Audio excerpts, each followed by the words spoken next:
तो जैसा कि आप जानते हैं कि मैंने लास्ट टाइम पे आपके साथ डिस्कशन किया था एनसीईआरटी से स्ट्रेट लाइन का, तो उस डिस्कशन को मैं वापस कंटिन्यू करता हूं और आपके जितने भी आगे चैप्टर्स हैं वो कंटिन्यू रखूंगा। सबसे पहले हम लोग इस डिस्कशन को आगे बढ़ाते हैं, इसलिए मैंने स्क्रीन को आपके साथ अभी शेयर कर दिया है। अब ध्यान से देखिए, आपके पास एक्सरसाइज 10.2 का डिस्कशन मैंने आपके साथ ऑलरेडी कर दिया था, तो मैं इसके आगे कंटिन्यू करता हूँ आपके साथ। ठीक है, तो ये सारे कंटिन्यूएशन आपने देखे थे और जो इम्पोर्टेंट क्वेश्चंस थे वो सारे हमने आपके साथ करके दिए थे। अब जो आपके पास एक नेक्स्ट एक्सरसाइज है, इसमें आपको बहुत कुछ सीखने को मिलेगा। ये एक्सरसाइज आपकी 10.3 है। हो सकता है आपके पास न्यू वाली एनसीईआरटी हो, ओल्ड एनसीईआरटी हो, तो उसमें 9.3 हो सकता है आपके पास हो। तो सबसे पहले हम लोग क्या करते हैं, इस एक्सरसाइज 10.3 का डिस्कशन करते हैं। तो सबसे पहले डिस्कशन से पहले मैंने आपके लिए हेडिंग भी प्रिपेयर कर दी है, विच इज एक्सरसाइज 10.3। तो जो फर्स्ट क्वेश्चन हमारे पास है, तो फर्स्ट क्वेश्चन को सारे बच्चे जो हमारे साथ क्वेश्चन अटेम्प्ट कर रहे हैं वो पहले ढंग से पढ़ेंगे, उसके बाद हम लोग उस क्वेश्चन को अटेम्प्ट करेंगे। तो बच्चों ये आपका क्वेश्चन है। सबसे पहले बच्चों इस डिस्कशन में देखिए क्या लिखा है। लिखा है reduce the following equations into slope intercept form and find their slopes and Y axis intercept. तो बच्चों सबसे पहले यहाँ पे लिखा गया है स्लोप इंटरसेप्ट फॉर्म। जिन बच्चों को बिल्कुल जानकारी नहीं है कि भाई स्लोप इंटरसेप्ट फॉर्म क्या होता है, तो उनको मैं बता देता हूँ। भाई स्लोप इंटरसेप्ट फॉर्म का मतलब ये होता है कि इक्वेशन को आपको सबसे पहले y equal to M x plus C के फॉर्म में लिखना पड़ेगा।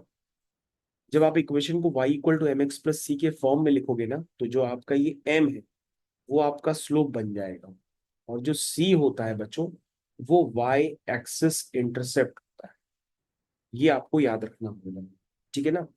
क्योंकि बच्चों कभी भी अगर हमें किसी भी लाइन का इंटरसेप्ट निकालना हो, तो अगर हम x को 0 रखते हैं तो y एक्सिस इंटरसेप्ट आ जाता है, y को 0 पुट करते हैं तो x एक्सिस इंटरसेप्ट आ जाता है। तो बच्चों अगर आप इस इक्वेशन में x की जगह 0 पुट करेंगे ना, तो आपके पास डायरेक्टली y की वैल्यू c आ जाएगी। तो x को 0 रखने पर क्या आता है, y एक्सिस इंटरसेप्ट। इसीलिए बच्चों हम c का क्या नाम देते हैं, y एक्सिस इंटरसेप्ट नाम देते हैं। ये बात मेरे ख्याल से सभी बच्चों को समझ में आनी चाहिए। मैं दोबारा बताता हूँ। x को अगर आप 0 पुट करते हैं तो y की वैल्यू c आती है। दैट मीन्स ये बच्चों क्या हो गया, y एक्सिस में इंटरसेप्ट, उसको हम लोग कहते हैं y एक्सिस इंटरसेप्ट। तो बच्चों ये इंपॉर्टेंट थ्योरी होती है। अगर इतनी सी बात आपको पता है तो आप एक्सरसाइज 10.3 का फर्स्ट क्वेश्चन सक्सेसफुली कर सकते हैं। तो बच्चों जो आपका फर्स्ट पार्ट है उसमें देखिए क्या लिखा है। उसमें लिखा है 7y plus X is equal to 0। तो आप इसको ऐसे लिखिए 7y is equal to minus X. फिर आप y को एलिमिनेट करिए इन टर्म्स ऑफ x, तो ये हो जाएगा -1/7x। कहोगे सर सी की जगह कुछ नहीं है, तो हमने कहा सी की जगह आप 0 प्लेस कर सकते हैं। तो आपको क्लियर कट नजर आएगा कि भाई स्लोप जो है इसका -1/7 है, और इसका जो y एक्सिस इंटरसेप्ट है जिसको हम सी भी कहते हैं। तो अगर आपको y एक्सिस इंटरसेप्ट इतना बड़ा ना लिखना हो, तो आप डायरेक्टली उसको सी भी लिख सकते हैं। दैट मीन्स वो सी है, तो उसकी वैल्यू क्या है, वो 0 है। तो बच्चों आपका फर्स्ट पार्ट कंप्लीट हो गया। तो इस तरह के क्वेश्चन आपको जो स्टार्टिंग में आए ऑब्जेक्टिव क्वेश्चंस आते हैं उसमें ये आपको करने को मिलेंगे। उसके बाद बच्चों सेकंड वाला क्वेश्चन देखिए, उसमें क्या लिखा है। उसमें लिखा है 6x plus 3y minus 5 is equal to 0। बच्चों अगर आप ध्यान से देखेंगे तो यहाँ से 3y की वैल्यू कितनी आ जाएगी, वो आएगी -6x प्लस 5। 3y की वैल्यू कितनी आ जाएगी, -6x प्लस 5। और यहाँ से y की वैल्यू आ जाएगी -6/3, जस्ट -2x प्लस 5/3। ये बात बच्चों आपको समझ में आनी चाहिए। अब बच्चों आप इसको किससे कंपेयर कर रहे हैं, बार बार y equal to M x plus C से। जब आप इसको y equal to M x plus C से कंपेयर करेंगे ना, तो देखो बच्चों m की जगह क्या नजर आ रहा है, -2, और c की जगह क्या नजर आ रहा है, 5/3। तो दैट मीन्स यहाँ पे बच्चों m आपका हो गया -2, और c जिसको आप y एक्सिस इंटरसेप्ट भी लिख सकते हैं, वो आंसर हो गया आपका 5/3। उसके बाद बच्चों नेक्स्ट इक्वेशन है। तो नेक्स्ट इक्वेशन बच्चों अगर आप ध्यान से देखें तो उसमें लिखा है y इक्वल टू 0। तो अगर आप इसको स्लोप इंटरसेप्ट फॉर्म में लिखेंगे तो कैसे लिखेंगे, 0x+0, ऐसे ही तो लिखेंगे।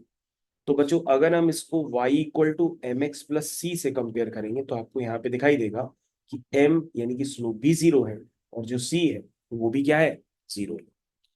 तो बच्चों वैसे मैंने आपको लास्ट टर्न पे बताया था कि भाई y इक्वल टू 0 क्या होती है। y इक्वल टू 0 एक लाइन होती है ना, पैरेलल टू एक्स एक्सिस, बिल्कुल आपने सही बताया कि अगर कोई इक्वेशंस होती हैं एक्सिस की, तो वाई एक्सिस की इक्वेशन होती है एक्स इक्वल टू जीरो, और एक्स एक्सिस की इक्वेशन होती है वाई इक्वल टू जीरो। और बच्चों मैंने आपको बेहतर एप्लीकेशंस भी बताए थे कि भैया कोई लाइन अगर वाई एक्सिस के पैरेलल है और -1 से पास कर रही है, तो मैंने इसकी भी इक्वेशन आपको बताई थी कि वाई एक्सिस के पैरेलल है तो एक्स इक्वल टू उसकी इक्वेशन हो जाएगी -1, है ना। तो ये काफी बेसिक पार्ट होता है, अगर आपको इसकी जानकारी नहीं है तो आप बिल्कुल इसकी जानकारी अभी भी ले सकते हैं। ये 1 में अगर लिख दिया तो ये लाइन एक्स एक्सिस के पैरेलल है तो उसकी इक्वेशन होगी वाई इज इक्वल टू 1। तो ये बच्चों एडिशनल इन्फॉर्मेशन मैंने आपको, फर्स्ट क्वेश्चन बच्चों सक्सेसफुली हम लोगों ने आपका कंप्लीट कर लिया है। सेकंड क्वेश्चन की तरफ चलते हैं। सेकंड क्वेश्चन में क्या लिखा हुआ है, उसमें लिखा है reduce the following equations into intercept form and find their intercept on the axis। तो इंटरसेप्ट फॉर्म बच्चों मैंने आपको काफी दफे बताया है और मैंने उसकी प्रूविंग भी आपको कराई है, लेकिन वंस अगेन अभी हम लोग इसको दोबारा कर लेते हैं।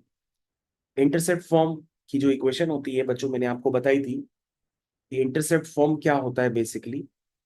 मैंने बताया था लाइन का कभी भी इस तरह से आपको रूप नजर आए तो उस लाइन की इक्वेशन क्या होती है, इस लाइन की इक्वेशन होती है X upon A plus Y upon B is equal to 1।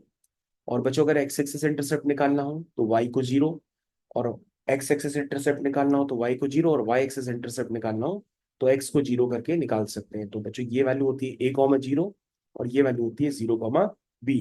तो आपको क्लियर कट नजर आना चाहिए ये आपका एक्स एक्सिस इंटरसेप्ट है और ये आपका वाई एक्सिस इंटरसेप्ट है। इसलिए आपकी लाइन की इक्वेशन हो गई X upon A plus Y upon B is equal to 1। तो आई थिंक बच्चों ये आपको इंटरसेप्ट फॉर्म क्लियर हो गया कि भाई एक्स के नीचे एक्स एक्सिस इंटरसेप्ट होता है, वाई के नीचे वाई एक्सिस इंटरसेप्ट होता है इक्वल टू 1। और बच्चों अगर आप उसको प्रूफ भी करना चाहते हैं तो काफी आसान होता है। इसको प्रूफ करने के लिए आप a, 0 और 0, b से पास करने वाली लाइन की इक्वेशन लिख लीजिए, क्योंकि 2 पॉइंट से पास करने वाली लाइन की इक्वेशन आप जैसे ही लिखेंगे y minus Y one is equal to Y two minus Y one upon X two minus x one into bracket X minus x one, तो उससे आपकी इक्वेशन प्रूफ भी हो जाती है। तो बच्चों हमें प्रूफ नहीं करना है, हमें तो डायरेक्टली ये पता होना चाहिए कि भाई इंटरसेप्ट फॉर्म क्या होता है, X upon A plus Y upon B is equal to 1। तो अब आपको जितनी भी इक्वेशंस हैं बच्चों वो आपको इंटरसेप्ट फॉर्म में कन्वर्ट करनी है। तो फर्स्ट वाला पार्ट हम लोग देख लेते हैं, उसमें लिखा है 3x + 2y -12 इक्वल टू 0। बच्चों -12 को आप उधर कर दीजिए, +12 कर दीजिए। अगर बच्चों आप इस इक्वेशन को ऐसा बनाना चाहते हैं, स्लोप इंटरसेप्ट फॉर्म में बनाना चाहते हैं, तो आपको राइट हैंड साइड में क्या दिख रहा है भाई, 1 दिख रहा है। तो आप क्या करिए, पहले इस इक्वेशन को किससे डिवाइड कर दीजिए, 12 से। किससे डिवाइड करेंगे, 12 से। ये देखो बच्चों हमने 12 से डिवाइड कर दी। अब बच्चों उसमें कैंसिलेशन लगा दीजिए, तो बन जाएगा 3 4 जा 12, 2 6 जा 12, और ये बच्चों 1 आ गया। तो बच्चों आपकी क्या इक्वेशन क्रिएट हो गई, क्रिएट हो गई ना इक्वेशन। इसी इक्वेशन को हम क्या कहेंगे, बताइए, इंटरसेप्ट फॉर्म। ये कौन सा है इस इक्वेशन का, इंटरसेप्ट फॉर्म। तो डायरेक्टली हम बता सकते हैं, बिना एक्स को जीरो किए बिना वाई को जीरो किए डायरेक्टली हम बता सकते हैं कि भैया इसका एक्स एक्सिस इंटरसेप्ट क्या है और वाई एक्सिस इंटरसेप्ट क्या है। तो जो एक्स के जो नीचे होता है उसको हम लोग कहते हैं एक्स एक्सिस इंटरसेप्ट, याद रहेगा। और जो बच्चों वाई के नीचे होता है उसको हम लोग कहते हैं वाई एक्सिस इंटरसेप्ट। बहुत आसान था। चलिए बच्चों दूसरा क्वेश्चन करते हैं। दूसरा क्वेश्चन करने के लिए हम लोग नेक्स्ट पेज पे जाते हैं। तो जो दूसरा क्वेश्चन हमारे पास आ गया है तो हम इसको क्रॉप कर लेते हैं, सीधा सीधा क्वेश्चन को ही, इतना सब क्या लिखना। तो मुझे ये दो क्वेश्चन आपको करने हैं, ठीक। चलिए भाई, फर्स्ट वाला आपने कर दिया था, सेकेंड और थर्ड की बारी। और अगर आपको समझ में आ गया है तो आप वीडियो को पॉज करके पहले इसको खुद करिए। क्या लिखा है, 4x - 3y is equal to 6। तो सबसे पहले राइट हैंड साइड में बच्चों 1 बनाना होता है, तो हमने 6 से डिवाइड कर दिया, ठीक है। 6 से क्या कर दिया, डिवाइड कर दिया, तो यहाँ 1 बन गया। उसके बाद बच्चों ये हो गया 2 2 जा 4, 2 3 जा 6, 3 1 जा 3, 3 2 जा 6, और बच्चों यहाँ पे 1 आ गया।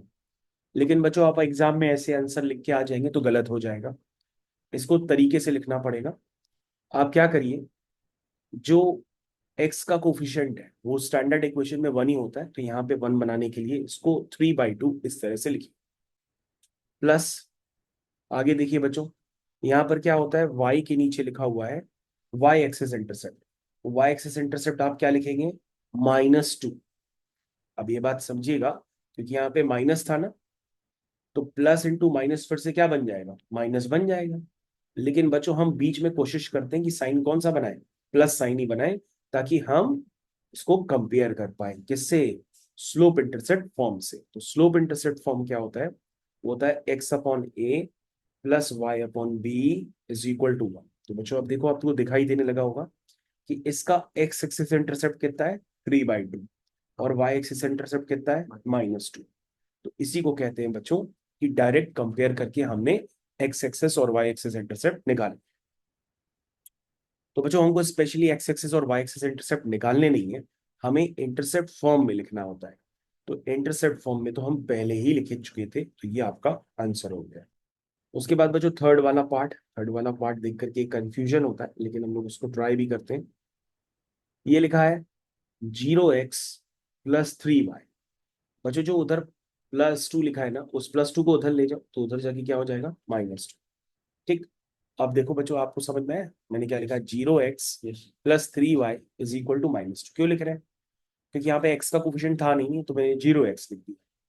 अब बच्चों राइट हैंड साइड पे क्या होता है, राइट हैंड साइड पे क्या होता है, हमेशा 1 होता है, तो 1 बनाएंगे। तो 1 बनाने के लिए इसको -2 से डिवाइड करेंगे एग्जैक्टली। तो देखो बच्चों, हमने वही काम किया, मैं -2 से डिवाइड किया, और यहाँ पर -2 अपॉन -2 1। अब बच्चों ये हो गया x के नीचे जो भी है, इसको हम लिख ही देते हैं। और ये क्या है बच्चों, y के नीचे क्या आएगा, -2/3 इज इक्वल टू 1। यहां तक बच्चों समझ में आया मैंने क्या लिखा हुआ है। तो बच्चों अब ये बताइए, अगर हमको लाइन गिवन थी 3y + 2 इज इक्वल टू 0, तो आपने y की वैल्यू डायरेक्ट निकाल ली। लेकिन ये स्लोप इंटरसेप्ट फॉर्म में लिखना था, तो आपको ऐसे ही लिखना पड़ेगा। इसमें एक स्टेप और बढ़ा भी सकते हैं आप। देखो ये इस तरह से लिखिए, इस तरह से लिखिए, इस तरह से। तो बच्चों इसका y एक्सिस इंटरसेप्ट कितना है, -2/3।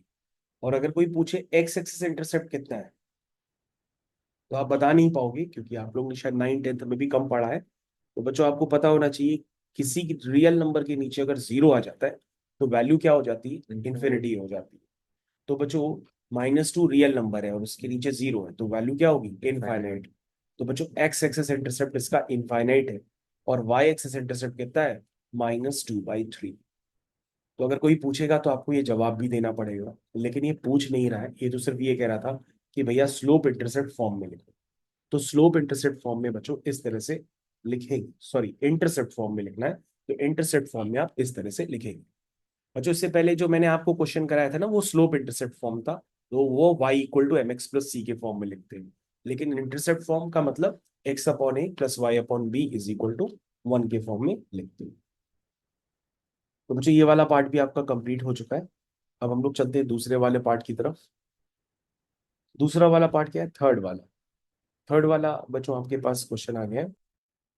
सबसे पहले कह रहा है कि इन इक्वेशंस को आपको नॉर्मल फॉर्म में लिखना है, और उसके बाद जितनी भी चीजें होती हैं वो सब निकालनी है।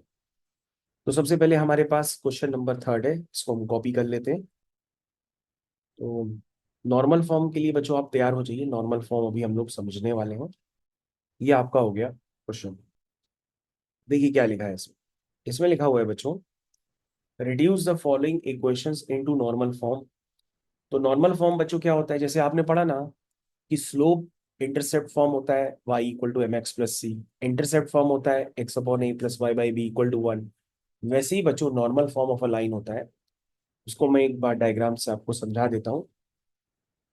तो ये बच्चों इस तरह से हम लाइन को क्रिएट करते हैं, और इस लाइन पे हम ओरिजिन से एक परपेंडिकुलर ड्रॉप करते हैं। तो यानी पहले हमारे पास गिवन क्या था, इस लाइन की इक्वेशन निकालने के लिए एक्स एक्सिस इंटरसेप्ट और वाई एक्सिस इंटरसेप्ट। अब की बार क्या गिवन है, अब की बार ओरिजिन से इस लाइन पे डाले गए परपेंडिकुलर की लेंथ गिवन है कि वो क्या है, पी है। अब की बार क्या है, आपके पास इस परपेंडिकुलर की क्या गिवन है, लेंथ गिवन है, उस लेंथ का नाम क्या है, पी नाम है। और ये परपेंडिकुलर एक्स एक्सिस से कितना एंगल बनाता है, अल्फा एंगल बनाता है। अगर इतनी बातें पता है तो हम लोग कहते हैं भाई लाइन की इक्वेशन होगी X cos alpha plus Y sine alpha is equal to P. ये होती है बच्चों, इसी को हम लोग कहते हैं बच्चों क्या, नॉर्मल फॉर्म। यानी नॉर्मल फॉर्म में आपके पास क्या गिवन होती है, ऑरिजिन से लाइन पे डाला गया परपेंडिकुलर गिवन होता है, उसकी लेंथ गिवन होती है, एज वेल एज वो परपेंडिकुलर एक्स एक्सिस से जो एंगल बना रहा है अल्फा वो गिवन होता है। अब जो हमारे पास फर्स्ट क्वेश्चन है तो उस फर्स्ट क्वेश्चन को भी हम लोग ट्राई करते हैं। उसमें लिखा है X minus root three Y is equal to -8। ये बच्चों ऐसा कुछ लिखा हुआ है। सबसे पहले बच्चों हमको अगर इसको नॉर्मल फॉर्म में कन्वर्ट करना है, तो नॉर्मल फॉर्म में कन्वर्ट करने के लिए पहले हम ध्यान से देखिएगा क्या करते हैं। पहले हम जो परपेंडिकुलर की जो लेंथ होती है उसको पॉजिटिव बनाते हैं। तो परपेंडिकुलर हमेशा पॉजिटिव लेंथ का होता है क्योंकि लेंथ होती है वो। तो बच्चों अगर आप राइट हैंड साइड में देखेंगे तो आपको -8 नजर आ रहा है, तो पहले आप इसमें माइनस आप मल्टीप्लाई कर दीजिए। तो माइनस मल्टीप्लाई करने पर ये आपकी इक्वेशन कुछ इस तरह से नजर आने लगेगी। ठीक। उसके बाद बच्चों जो A x plus B Y plus C equal to 0 अगर कोई इक्वेशन होती है तो उसमें x का कोफिशिएंट क्या होता है a, y का कोफिशिएंट क्या होता है b। तो बच्चों यहाँ पर x का कोफिशिएंट क्या है -1, y का कोफिशिएंट क्या है √3। तो हम यहाँ पे under root of A square plus B square से पूरी इक्वेशन में डिवाइड करते हैं। तो बच्चों अगर आप ध्यान से देख रहे हैं तो आपको a नजर आ रहा होगा -1, नजर आ रहा है, मैं यहीं पे लिख देता हूँ। a नजर आ रहा है -1, b नजर आ रहा है √3। तो बच्चों आपको एक फैक्टर एवेल्युएट करना है which is under root of A square plus B square. ये वैल्यू बच्चों कितनी आएगी, होगी सर -1 का स्क्वायर तो 1 ही होगा और √3 का स्क्वायर 3 होगा, तो ये वैल्यू सर 2 आ जाएगी। यानी बच्चों परपेंडिकुलर की लेंथ अगर पॉजिटिव है तो ठीक है, अगर नेगेटिव है तो उसको माइनस से मल्टीप्लाई करके पूरी इक्वेशन में परपेंडिकुलर की लेंथ को पॉजिटिव बना लें। अब तो पहले ही मैंने बना लिया था। फिर सेकेंड स्टेप ये होता है कि under root of A square plus B square से डिवाइड करो। तो यानी कि बच्चों इसकी वैल्यू 2 आई है तो आप 2 से डिवाइड करिए। तो देखिए बच्चों मैंने 2 से पूरी इक्वेशन को डिवाइड कर दिया।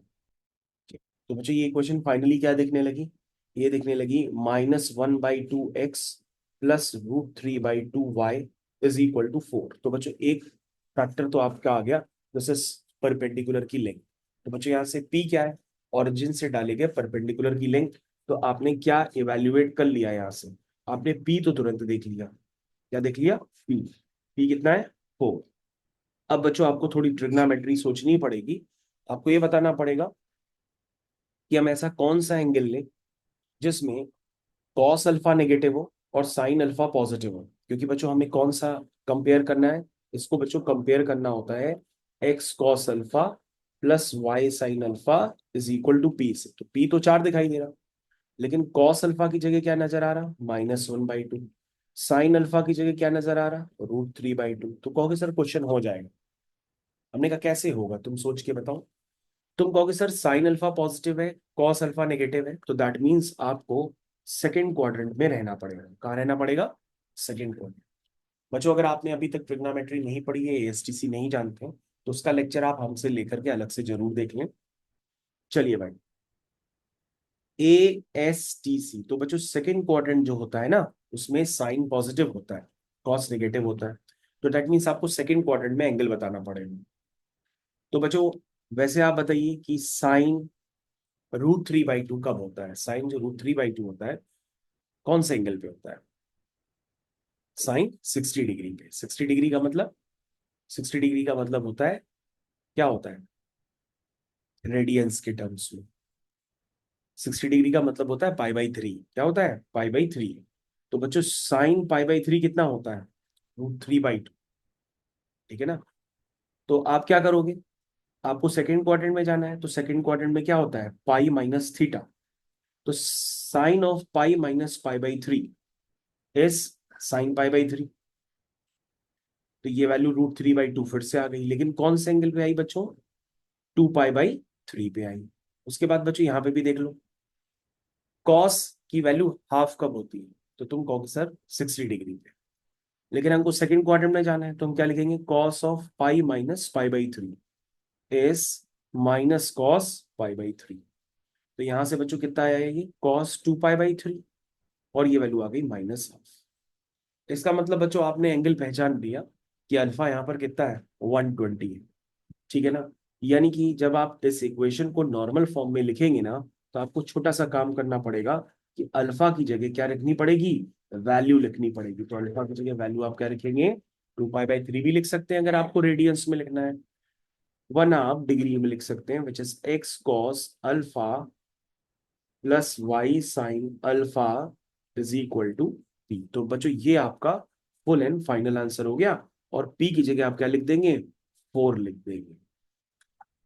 ठीक है, तो इतना बच्चों ये आपका फुल एंड फाइनल आंसर। बच्चों अगर आपने ट्रिग्नोमेट्री अभी तक बिल्कुल नहीं पढ़ी है तो एएसटीसी आपको पढ़ना पड़ेगा, वो लेक्चर लेकर के हमसे जरूर पढ़ लीजिए। हाँ तो बच्चों हमने अभी नॉर्मल फॉर्म में एक क्वेश्चन को कंप्लीट कर लिया है। लिखा था reduce the following equations into normal form, find their perpendicular distance from the origin and the angle between the perpendicular and X axis. तो बच्चों मैंने ये सब निकाल दिया। परपेंडिकुलर की लेंथ है 4, और जो एंगल है परपेंडिकुलर का ओरिजिन के साथ वो 2 पाई बाई 3 यानी कि 120 डिग्री। अब बच्चों हम लोग एक दूसरा क्वेश्चन करते हैं, थर्ड वाला पार्ट कर लेते हैं, x minus Y is equal to 4।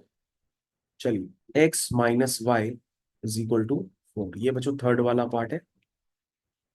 सबसे पहले बच्चों हम लोग चेक करेंगे कि यहाँ पे परपेंडिकुलर की लेंथ पॉजिटिव है कि नहीं है। तुम कहोगे सर वहां पर जो X cos alpha plus Y sine alpha is equal to P होता है, तो पी तो यहाँ पॉजिटिव है सर, तो आपको उसको पॉजिटिव बनाने की जरूरत नहीं पड़ेगी क्योंकि पहले से ही पॉजिटिव है।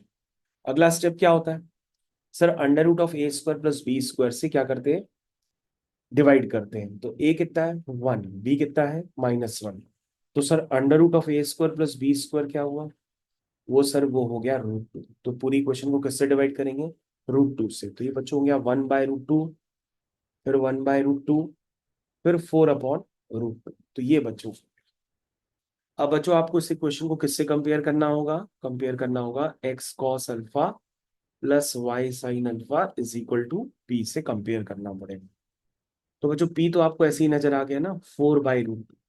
अब बच्चों आपको एंगल पता लगाना है कि भैया ये एंगल कौन सा होगा, उस पे एक बार वैल्यू 1/√2 आ जाए और एक बार वैल्यू -1/√2 आ जाए। तो बच्चों आपको, अगर आप क्वेश्चन आप ध्यान से देख रहे हैं तो बच्चों आपको दिखाई देगा कि यहाँ पे कॉस अल्फा जो है वो पॉजिटिव है, ध्यान दे रहे हैं, लेकिन यहाँ पे साइन अल्फा क्या है, वो नेगेटिव है। ये आपको ध्यान देना पड़ेगा। तो बच्चों आपको देखना पड़ेगा कि कॉस अल्फा पॉजिटिव कब होता है और साइन अल्फा नेगेटिव कहाँ पर होता है, ये आप देख के बताइए। ASTC। तो तुम कहोगे सर ये जो फोर्थ क्वाड्रेंट है ना यही आपके काम का है ना, यहीं पर बच्चों आपका क्या होगा, कॉस अल्फा पॉजिटिव होगा और साइन जहां पे नेगेटिव हो जाए। तो फोर्थ क्वाड्रेंट में बच्चों एंगल हम कैसे लिखते हैं, यहाँ होता है पाई माइनस अल्फा, यहाँ पे क्या होता है पाई प्लस अल्फा, यहाँ पे क्या होता है 2 पाई माइनस अल्फा। तो बच्चों यहाँ पर आप फोर्थ क्वाड्रेंट में ना तो 2 पाई माइनस अल्फा आप यूज करेंगे। क्या लिखेंगे कि भैया वैसे 1/√2 45 यानी कि पाई/4 पे होते हैं, तो पहले आप लिखेंगे cos of 2 pi minus pi is cos pi which is 1/√2। तो ये एंगल बेसिकली कितना हुआ बच्चों, 4 2 जाए 8, 8 - 1 7 पाई/4। तो बच्चों अल्फा आपका आ गया। साइन के लिए आपको वेरीफाई करना तो आप साइन के लिए भी लिख सकते हैं। हाँ भाई, साइन क्या लिखेंगे, 2 pi - sine 2 pi - theta is minus sine theta, क्योंकि आप फोर्थ क्वाड्रेंट में है, तो माइनस साइन पाई/4 हो जाएगा विच इज -1/√2। तो बच्चे ये कौन सा एंगल हुआ, ये एंगल हुआ आपका 7 पाई/4, दिस इज -1/√2। तो बच्चों आपका अल्फा तो आ गया, जब अल्फा आ गया तो आप क्या कर सकते हैं, डायरेक्टली नॉर्मल फॉर्म लिख सकते हैं which is x cos alpha plus Y sine alpha is equal to p. P क्या है बच्चों, 4/√2।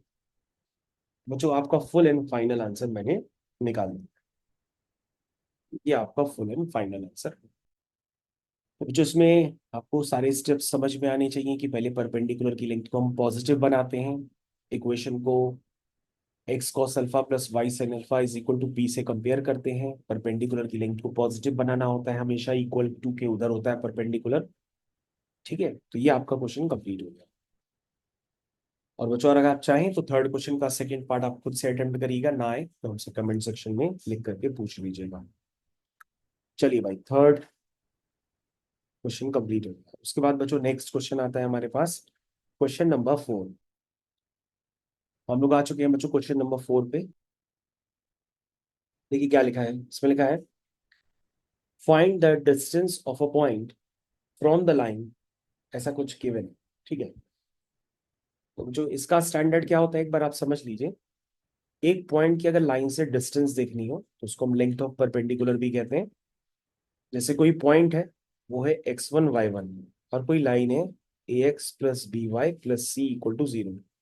तो मुझे जो लेंथ ऑफ परपेंडिकुलर होता है ax1+by1+c अपॉन √a² + b²। ये बच्चों लेंथ ऑफ परपेंडिकुलर होती है, और परपेंडिकुलर हमेशा पॉजिटिव होता है तो हम उसमें मॉड भी लगा सकते हैं। तो आपको कुछ नहीं करना होता है, x1 y1 को उस लाइन पे सेटिस्फाई करा दीजिए और डिवाइड कर दीजिए √a² + b² से। आपका लेंथ ऑफ परपेंडिकुलर का आंसर निकल करके आ जाएगा। बच्चों फाइनली आपके पास क्वेश्चन आ गया है, जरा इसको भी हम लोग देख लेते हैं कि यहाँ पर आपके पास जो लाइन है वो कैसी नजर आ रही है। वो लिखी है 12x, 12×6 कितना होता है 72, =5y - 10। जो आपकी क्वेश्चन बन गई 12x - 5y। ठीक है, और बच्चों यहाँ पर 72 है और प्लस का 10 है, =0 हो गई। तो इक्वेशन आपकी बन गई 12x - 5y + 82 =0। ये बच्चों आपकी इक्वेशन बन गई। ठीक है, अब बच्चों आपके वो सीधा सीधा कंपैरिजन करना है, तो फिर से आप चाहें तो डायग्राम बना करके कंपैरिजन कर सकते हैं। लाइन की जगह आपके पास लाइन आ गई है 12x - 5y + 82 =0, और जिस पॉइंट से आप डिस्टेंस निकालना चाहते हैं वो पॉइंट है -1, 1। तो डायरेक्टली आप आंसर निकालेंगे। आंसर आ रहा है आपका ax1, यानी ये पॉइंट उठा करके डायरेक्टली सेटिस्फाई करा दो इक्वेशन में। ये बच्चों सेटिस्फाई करा दिया, और डिवाइड किससे करेंगे, √a² + b² से, यानी कि 12²। चाहे बच्चों -5 का स्क्वायर लिखो या 5 का स्क्वायर लिखो तो एक ही बात है। फिर आप इसमें मॉड लगा देंगे, इसको एवेल्युएट कर देंगे, आपका आंसर आ जाएगा। तो बच्चों ये आपका L हो गया -12 और -5 कितना हुआ -17। और बच्चों 82 में से आप क्या करिए 17 को माइनस कर दीजिए, तो कितना आया 12 में से 7 गए 5, और फिर 7 में से 1 गए 6, 65 है। ठीक है, तो बच्चों क्या आया ऊपर 65 आया। अगर ये बच्चों -65 होता ना तो हम उसको +65 ही लिखते क्योंकि मॉड लगा है। और 12 5 और 13 का ट्रिपलेट होता है तो मैंने डायरेक्टली उसको 13 लिख दिया। और 13 5 जो क्या होता है 65 होता है। तो आपका आंसर कितना आ गया, length of perpendicular is 5 unit. Length of perpendicular is 5 unit. ठीक है, ओके। तो बच्चों क्वेश्चन काफी आसान था, आपको सिर्फ और सिर्फ ये स्टैंडर्ड को याद रखना है कि भैया लेंथ ऑफ परपेंडिकुलर का स्टैंडर्ड क्या होता है। ये स्टैंडर्ड से ही आपका क्वेश्चन कंप्लीट हो जाएगा। तो स्टैंडर्ड को मैं बॉक्स में भी डाल देता हूँ ताकि आपको याद रहे। ठीक है, ओके। फोर्थ क्वेश्चन बच्चों आपका कंप्लीट हो गया। फिफ्थ के बाद आते हैं, फोर्थ के बाद आते हैं फिफ्थ पे। तो बच्चों आपका फिफ्थ क्वेश्चन हम फाइनली कंप्लीट करेंगे अब। लिखा है बच्चों find the points on the x axis whose distance from the line are 4 units। कह रहा है एक पॉइंट बताओ एक्स एक्सिस पर। तो बच्चों एक्स एक्सिस पर अगर कोई पॉइंट होता है तो उसका वाई कोऑर्डिनेट 0 होता है। तो आपका जो पॉइंट होगा एक्स एक्सिस पर वो a, 0 टाइप का होगा। उस पॉइंट की इस लाइन से डिस्टेंस 4 यूनिट के बराबर है। तो तुम क्या करोगे, तुम अभी जो स्टैंडर्ड पढ़ा है उसी के बारे में सोचोगे, लेकिन पॉइंट आपको कहाँ लेना है, एक्स एक्सिस पे लेना है। तो एक्स एक्सिस पर अगर कोई भी पॉइंट लेंगे तो वो a, 0 टाइप का एज्यूम कर लेते हैं सिर्फ। ठीक है, अब क्या करेंगे, हम इस लाइन को लिखते हैं। लाइन की इक्वेशन को बच्चों लाइन के फॉर्म में जरा लिख दो, अगर आप लिख पाओ तो। कैसे लिखेंगे, कहोगे सर इसका एलसीएम ले लीजिए या 12 से सीधा मल्टीप्लाई कर दीजिए। तो 12/3 कितना हो जाएगा 4x, 12/4 कितना हो जाएगा 3x, और इक्वल टू 12 होगा तो इसको -12 = 0। बच्चों एलसीएम लेकर के मैंने इस लाइन को सीधा सीधा सिंप्लीफाई कर दिया। अब बच्चों ये लेंथ ऑफ परपेंडिकुलर कितना है 4 यूनिट है, ये पहले से ही आपके पास गिवन है। तो कहोगे सर इसके पहले जो आपने क्वेश्चन गिराया था उसमें पॉइंट गिवन था, लेंथ ऑफ परपेंडिकुलर निकालना था, लेकिन यहाँ पे पॉइंट अननोन है और लेंथ ऑफ परपेंडिकुलर गिवन है। उल्टा कर दिया गया, ठीक है। तो क्या होता है लेंथ ऑफ परपेंडिकुलर बच्चों, वो होता है पॉइंट को उठा के लाइन में सेटिस्फाई कराओ, 4a+3 × 0 - 12 अपॉन क्या होता है अंडर रूट के अंदर बच्चों 4 की स्क्वायर +3 स्क्वायर, और यहाँ पर बच्चों क्या होता है मॉड होता है, ठीक। और बच्चों अब आप वैल्यूज पुट कर दीजिए जरा, एल की वैल्यू बताइए कितनी है, 4 है। मॉड के अंदर बच्चों कितना है, 4a - 12, ये है बच्चों मॉड के अंदर, ठीक है। अपॉन क्या है बच्चों डिवाइड में, √4² + 3 स्क्वायर, ये तो ट्रिपलेट होता है। तो 4 3 का ट्रिपलेट क्या होता है 5। तो बच्चों यहाँ से आपके पास इक्वेशन बन गई मॉड के अंदर 4a - 12 = 20। यहाँ बच्चों हो सकता है आंसर आपकी मिसमैचिंग करें, थोड़ा सा ध्यान से दिखिएगा। किसी का भी मॉड, ये प्रॉपर्टी होती है, आप याद रख लीजिए, ये स्टार्टिंग में रिलेशन फंक्शंस में आपको पढ़ाया जाता है। कभी भी मॉड x = a गिवन हो और a आपका पॉजिटिव हो, तो आप डायरेक्टली याद रखिएगा कि x की वैल्यू a नहीं लिखते, x की वैल्यू ± a, क्या लिखते हैं ±। तो किसी की भी मॉड 20 है, तो 20 क्या है पॉजिटिव है, तो वैल्यू किसके बराबर होगी, वो वैल्यू ±20 के बराबर होगी। यानी एक बार आप उसकी वैल्यू को 20 लेंगे और एक बार -20 लेंगे।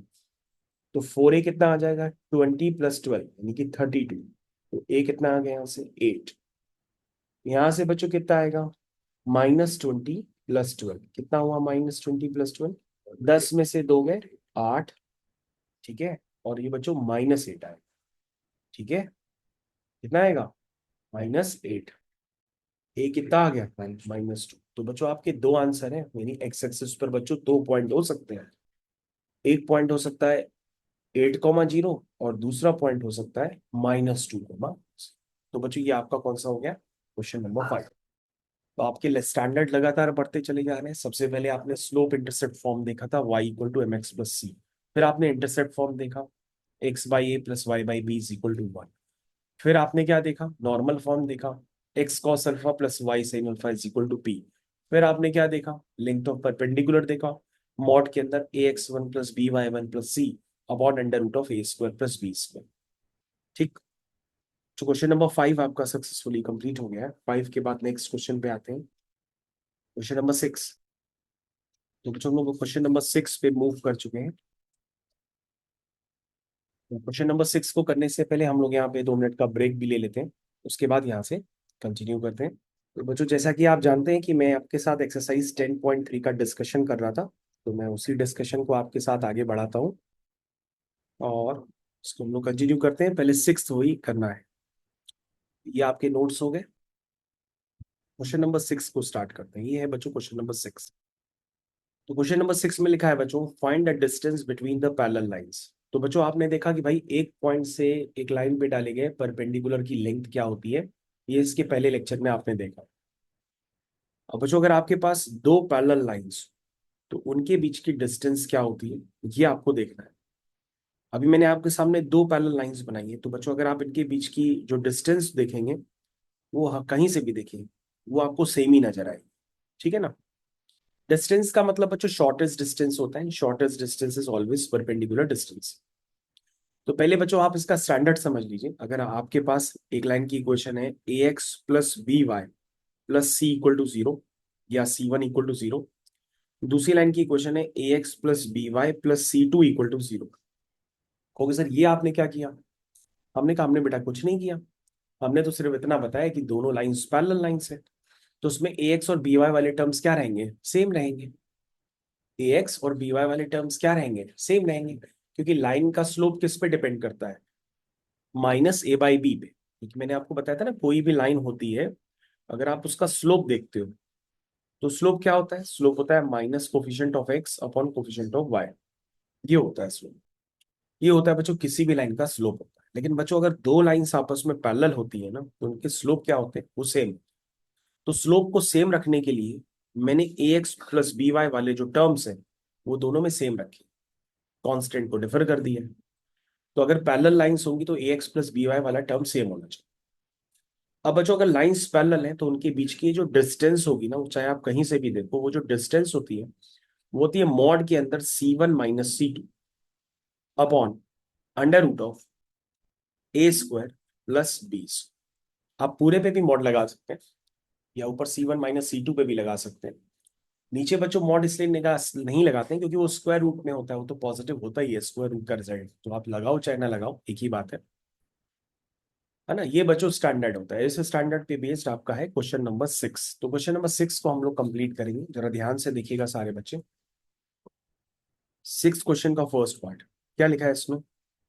इसमें लिखा है 15x plus 8y minus 34 equal to 0। तो बच्चों मैंने देखो इक्वेशन को लिख करके दे रहा हूँ, यहीं पे समझा रहा हूँ, प्रॉपर देखिएगा।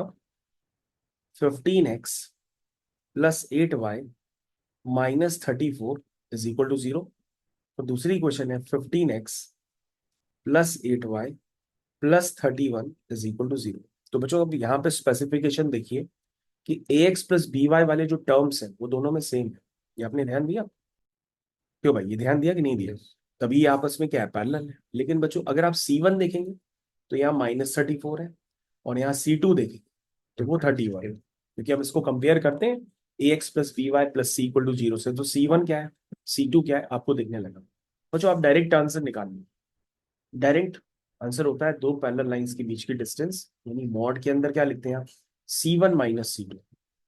तो बच्चों C1 माइनस C2 या C2 माइनस C1 एक ही बात है, क्योंकि मॉड लगा है, नेगेटिव भी आएगा तो आप पॉजिटिव कर लेना। तो हमने अभी C1 माइनस C2 लिखा अपॉन अंडर रूट ऑफ 15 का स्क्वायर प्लस 8 का square.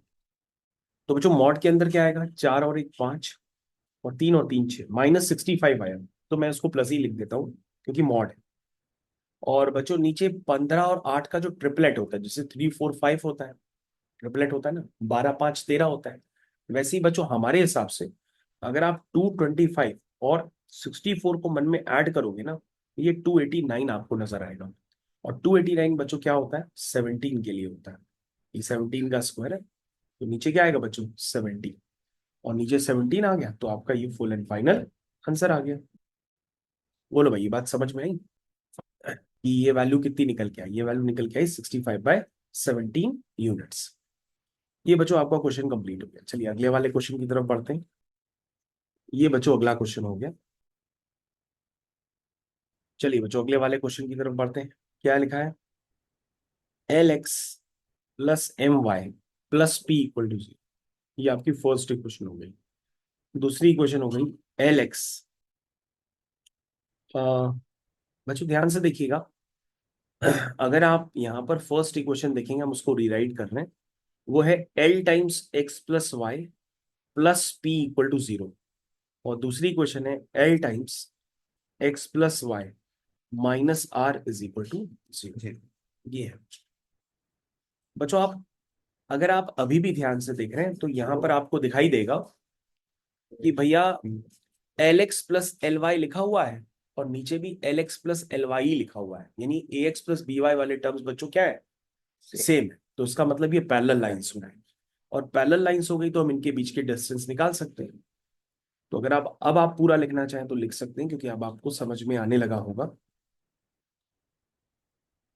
LX plus LY minus r is equal to 0। ठीक है बच्चों, तो बच्चों देखो ए और बी वाले टर्म सेम, आपको पहचानना है भैया C1 कितना है, P है, C2 कितना है, माइनस आर है।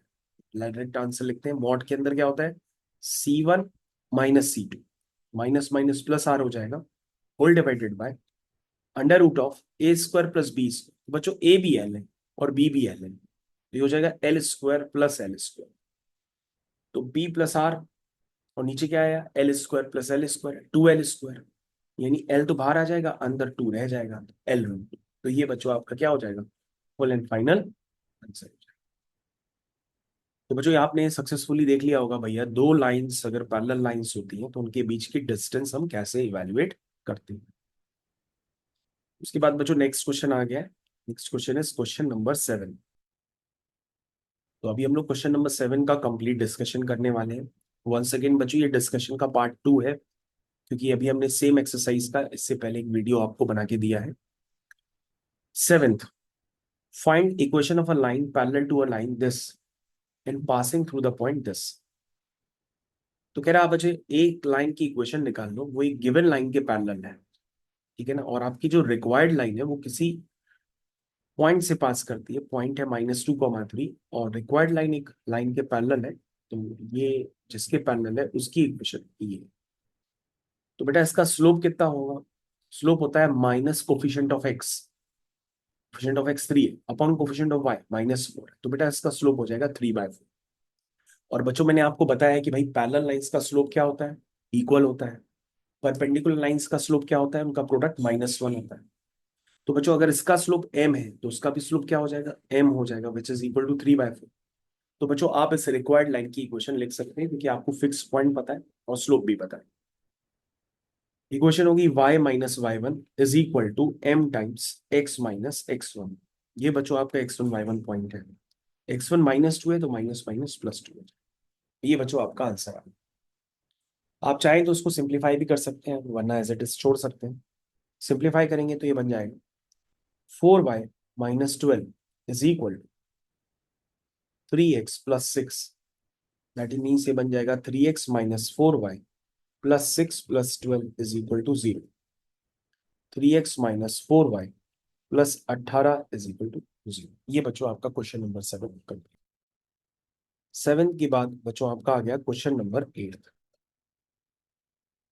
क्वेश्चन नंबर 8 को बच्चों हम लोग कंप्लीट करते हैं। क्या लिखा है? Find equation of a line perpendicular to line this and having x axis intercept 3।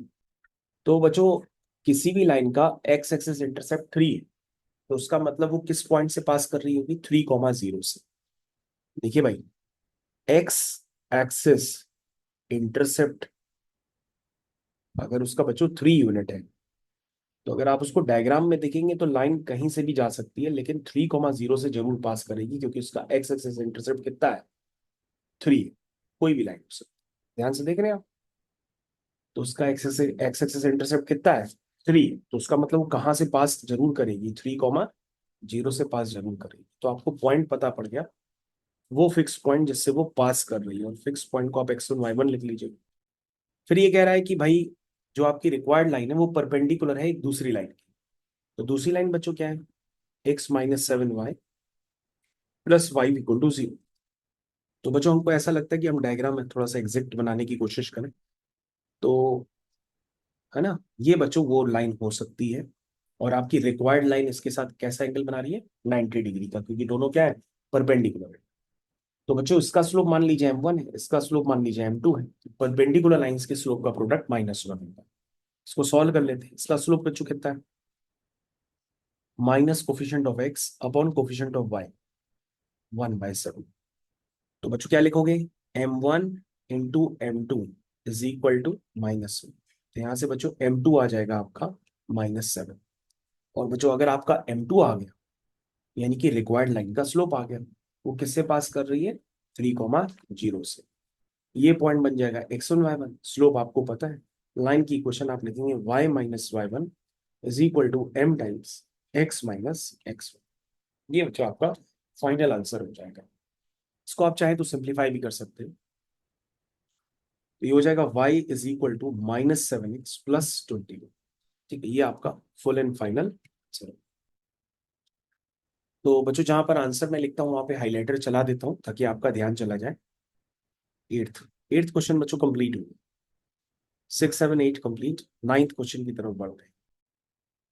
यहाँ पर बच्चों हमारे पास आ गया है क्वेश्चन नंबर 9। तो क्वेश्चन नंबर 9 में हमारे पास क्या करना है कि आपके पास अगर कभी भी दो लाइंस गिवन है और उन दो लाइंस के बीच का आपसे क्या पूछा जाए? एंगल पूछा जाए। कभी भी बच्चों आपके पास दो लाइंस गिवन है और उन दो लाइंस के बीच का अगर आपसे एंगल पूछा जाए तो आपको ध्यान देना होगा, आपको उन दो लाइंस का स्लोप निकालना होगा। और स्लोप निकालने के बाद अगर उनके बीच का एंगल थीटा है तो डायरेक्टली आपको स्टैंडर्ड याद रखना पड़ेगा कि जो tan थीटा होता है वो होता है मॉड के अंदर m1 - m2 upon 1 + m1 m2। ये बच्चों कंसेप्ट हो गया या स्टैंडर्ड हो गया एंगल बिटवीन टू लाइंस। ये आपको याद रखना पड़ेगा कि भैया अगर दो लाइन से उनके बीच का एंगल थीटा है तो उसको हम निकालने के लिए एक रिलेशन यूज करेंगे which is tan theta is equal to mod के अंदर m1 - m2 upon 1 + m1 m2। तो बच्चों आपकी जो इक्वेशन है वो है √3x + y -1 is equal to 0। और दूसरी लाइन है आपकी x + √3y -1 इक्वल टू 0। इसका स्लोप क्या हो गया? Minus coefficient of x upon coefficient of y. इसका स्लोप क्या हो गया? Minus coefficient of x upon coefficient of y. तो बच्चों पहली लाइन का स्लोप दूसरी लाइन का स्लोप दोनों आपको दिख रहा है। क्या निकालेंगे? tan theta. tan थीटा बच्चों क्या होगा? वो होगा मॉड के अंदर m1 माइनस m2, तो माइनस माइनस प्लस हो जाएगा, अपॉन 1 प्लस ये बच्चों m1 हो गया और ये बच्चों आपका m2। इस तरह से बच्चों आपको प्रोसेस आगे बढ़ाना पड़ेगा। यहाँ पे बच्चों आपका tan थीटा निकल के आएगा। जरा इसको आप सिंप्लीफाई कर लीजिए। √3 क्या हो जाएगा? 3 हो जाएगा, तो ऊपर आ जाएगा -3 + 1 अपॉन √3। और बच्चों नीचे क्या आएगा? √3 कैंसिल हो जाएगा, माइनस माइनस प्लस हो जाएगा, तो 1 + 1 नीचे आ जाएगा 2। इसको बच्चों अभी और भी सिंप्लीफाई करिए, वॉट लगाई हुआ है, तो बच्चों ये हो गया -2 अपॉन √3, और नीचे बच्चों 2 भी है। ठीक है, यहाँ तक समझ में आ गया? अब बच्चों ध्यान से देखिएगा, 2 से 2 कैंसिल हो गया, ये -1/√3 आ गया, लेकिन बच्चों मॉड लगाए ना, तो मॉड के अंदर -1/√3 है, तो बाहर आके +1/√3 हो जाएगा। तो दैट मीन्स tan 1/√3 कब होता है? 30 डिग्री पर होता है। थीटा आ गया 30 डिग्री। और अगर आप इसको रेडियन में लिखना चाहें तो आप π/6 भी लिख सकते हैं। तो जो आपका जो क्वेश्चन है, क्वेश्चन नंबर 9 जा पूरी तरह से कंप्लीट हो गया है। ठीक है, क्वेश्चन नंबर 9 बच्चों आपका पूरी तरह से कंप्लीट हो गया। 9 के बाद बच्चों आपके पास दूसरा क्वेश्चन आ गया है, क्वेश्चन नंबर 10। क्वेश्चन नंबर 10 को हम लोग कंप्लीट कर लेते हैं फाइनली। अब ये आपका आ गया बच्चों क्वेश्चन नंबर 10। क्या लिखा है? The line through the point h, 3, 4, 1 intersect the line this at right angle. Find the value of h। कह रहा है कि एक लाइन है जो दो पॉइंट से पास कर रही है और वो एक दूसरी लाइन को इंटरसेक्ट करती है। कहाँ पे करती है? राइट एंगल पे। तो दूसरी लाइन की इक्वेशन बच्चों ये आपके पास गिवन है, और जो पहली लाइन जिन दो पॉइंट से पास कर रही है वो आपके पास पॉइंट गिवन है। तो तुम कहोगे सर बहुत आसान है, ये दोनों लाइंस परपेंडिकुलर है, उनके स्लोप का प्रोडक्ट -1 होगा। तो सर सबसे पहले इस लाइन का स्लोप मान लेते हैं m1 है, और इस लाइन का स्लोप मान लेते हैं m2 है। m1 क्या होगा? इसको बच्चों x1 y1 लिख देना, इसको x2 y2 लिख देना, और स्लोप लगा देना। क्या होता है? y2 - y1 upon x2 - x1। ये बच्चों मैंने लिख दी। तो ये वैल्यू कितनी आई? -2 अपॉन 4 - h। ठीक। हाँ, उसके बाद बताओ बच्चों, दूसरी लाइन है 7x - 9y -19 इक्वल टू 0। इसका स्लोप क्या बच्चों? m2 हो गया, minus coefficient of x upon coefficient of y, 7/9 हो गया। बच्चों लाइंस परपेंडिकुलर हैं, तो उनके स्लोप का प्रोडक्ट क्या होगा?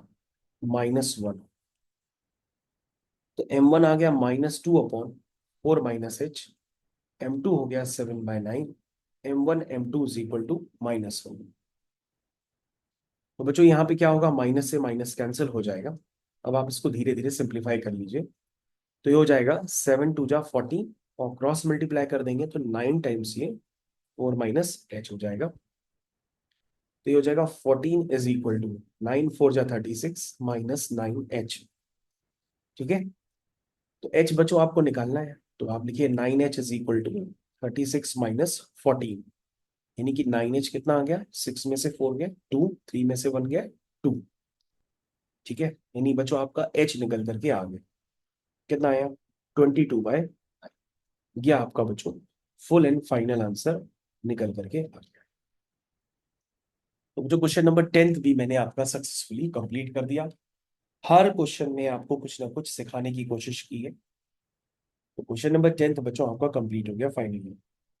10 के बाद आ गया नेक्स्ट क्वेश्चन है क्वेश्चन नंबर 11। क्वेश्चन नंबर बच्चों हम लोग 11 पे मूव कर चुके हैं। क्या लिखा है इसमें? लिखा है prove that the line through the point x1 y1 and parallel to this is this. तो कहोगे सर ये तो बहुत आसान है, ये तो अभी आपने क्वेश्चन थोड़ी देर पहले कराया था, बस वहां पे पॉइंट गिवन थे, यहाँ पे पॉइंट x1 y1 गिवन है। कह रहा लाइन जो है आपकी रिक्वायर्ड लाइन x1 y1 से पास करती है और एक गिवन लाइन के पैरेलल है। तो गिवन लाइन क्या है, ax plus B Y plus C equal to 0। तो हमने बताया था लाइंस अगर पैरेलल होती है तो उनकी स्लोप इक्वल होती है, तो उसका स्लोप हो जाएगा minus coefficient of x upon coefficient of y। तो y का कोफिशिएंट क्या है बच्चों, कैपिटल B। तो जो स्लोप पता है, पॉइंट पता है, लाइन की इक्वेशन लिखो, y minus Y one is equal to minus a by b times x minus x one. ठीक है, ये बच्चों आपके पास लाइन की इक्वेशन आ गई। तो क्या हो जाएगा, b y minus b y one is equal to minus A x plus a x. ठीक है, तो बच्चों बस इसको आप ढंग से लिख लीजिए, क्वेश्चन हो गया आपका कंप्लीट। तो मैं इसको ढंग से आपको लिखवा देता हूँ। बी टाइम्स क्या हो गया, ये वाई माइनस वाई वन लिख दिया। ठीक है, ये सारे टर्म बच्चों इस तरफ ले आओ, तो ये हो जाएगा A X minus A X one is equal to 0। तो हो गया B times Y minus Y one plus A times X minus x one is equal to 0। यही बच्चों आपको प्रूफ करना था, ये आपको मैंने प्रूफ करके दे दिया। ठीक है, क्वेश्चन नंबर 11 बच्चों आपका कंप्लीट हो गया है। 11 के बाद कंटिन्यू करते हैं क्वेश्चन नंबर 12। क्वेश्चन नंबर 12 पे हम लोग फाइनली आ चुके हैं। तो यहाँ पर बच्चों आपके पास एक क्वेश्चन, क्वेश्चन को पहले हम लोग रीड करते हैं। क्या लिखा है, लिखा है two lines passing through the point 2,3। तो बच्चों दो लाइंस पहले हम लोग बना लेते हैं। ये आपके पास हो गई दो लाइंस, ये किसी एक पॉइंट से बच्चों पास हो रही है, वो पॉइंट को भी हम लोग बना लेते हैं। ये वो पॉइंट है, तो वो जो पॉइंट है बच्चों किससे पास हो रही है, 2,3 से। तो बच्चों 2,3 से पास कर रही है, तो दैट मीन्स हमें ऐसा लगता है कि 2,3 क्या होगा, इसका इंटरसेक्टिंग पॉइंट होगा, तभी वो दोनों एक साथ इसी पॉइंट से पास करेंगी, करेंगी ना। Intersect each other at an angle of 60 degree. बच्चों वो इंटरसेक्ट करती है किस एंगल पे, 60 डिग्री पे। If the slope of one line is 2, बच्चों एक लाइन का स्लोप जो है वो 2 है, तो पूछ रहा है find the equation of other line. तो बच्चों इस लाइन की इक्वेशन पूछ रहा है। तो तुम कहोगे सर किसी भी लाइन की इक्वेशन निकालनी हो तो हमें उसका एक फिक्स पॉइंट पता होना चाहिए और उसका स्लोप पता होना चाहिए, तो हम लाइन की इक्वेशन निकाल सकते हैं, which is y minus Y one is equal to m times x minus x one. तो सर हमारी रिक्वायरमेंट क्या होगी कि जो हमारी गिवन लाइन है ना, उसका फिक्स पॉइंट तो पता है कि वो 2,3 से पास कर रही है, लेकिन हमें ये नहीं पता कि उसका स्लोप कितना है। तो तुम कहोगे सर आपने एक बार कंसेप्ट बताया था एंगल बिटवीन टू लाइंस, आप उसका कॉन्सेप्ट यूज कर सकते हैं।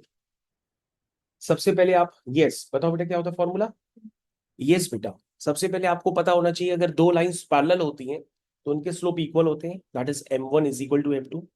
और दो लाइंस अगर परपेंडिकुलर होती हैं तो उनके स्लोप का प्रोडक्ट -1 होता है।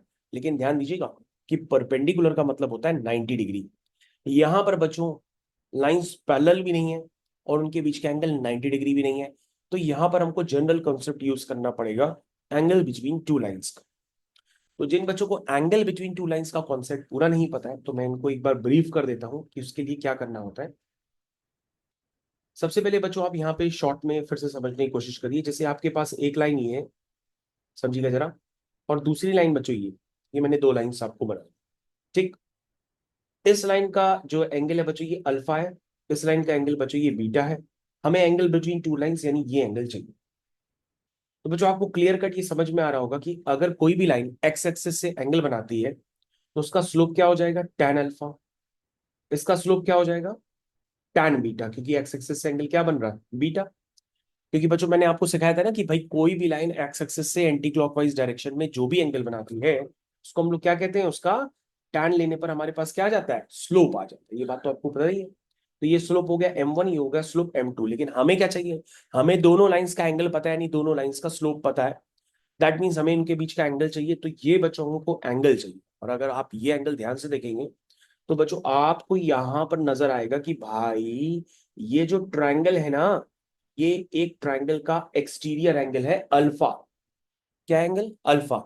तो आप क्या लिख दोगे, कहोगे सर यहाँ पे एक रिलेशन लिख सकते हैं कि जो अल्फा होगा वो थीटा प्लस बीटा के इक्वल होगा। दैट मीन्स सर यहाँ पे जो थीटा होगा ना वो अल्फा माइनस बीटा होगा। दैट मीन्स बच्चों आपको क्या इवेल्युएट करना है, अल्फा माइनस बीटा, क्योंकि अल्फा माइनस बीटा ही क्या है, अल्फा माइनस बीटा आपका थीटा है, यानी उन दो लाइंस के बीच का एंगल है। और बच्चों वर्टिकली अपोजिट एंगल्स होने की वजह से ये भी एंगल क्या होगा, थीटा होगा। तो तुम कहोगे सर बहुत आसान है, अगर हम इन दोनों तरफ टैन ले लें, क्या ले लें, टैन ले लें। तो सर हमें लगता है कि टैन के फॉर्मूले सर आपने काफी दफे बताए हैं, तो शायद इस बार हम बता लेंगे। Just tan A minus B, tan of A minus B क्या होता है, tan A minus tan B upon one plus tan A into tan B. तो तुम लोग कहोगे सर ये हो गया टैन थीटा, तो tan theta sir tan alpha कितना है, सर टैन अल्फा है m1, टैन बीटा क्या है m2, whole divided by one plus m1 m2। तो बच्चों अगर आप ध्यान से देखें तो आपका टैन थीटा निकल करके आ गया है। और बच्चों आप यहाँ पर क्या लगा सकते हैं पूरे पर, बताइए, मॉड लगा सकते हैं। क्यों, क्योंकि आपको सिखाया गया था कि भैया ये जो थीटा होता है ना, बेसिकली ये एक्यूट एंगल होता है। क्या होता है, एक्यूट एंगल। और एक्यूट एंगल का जो टैन होता है वो हमेशा क्या होता है, पॉजिटिव होता है। तो इसलिए बच्चों हमने क्या लगा दिया यहाँ पे, मॉड भी लगा दिया, या यूं कहें तो आप जनरल फॉर्मूला ही ये सीधा सीधा याद कर लीजिए कि एंगल बिटवीन टू लाइंस कभी भी आपको यूज करना हो तो आप इस कॉन्सेप्ट को डायरेक्ट लगा सकते, प्रूफ करने की नीड नहीं है, ये तो मैंने आपको प्रूफ करके सिखाया है।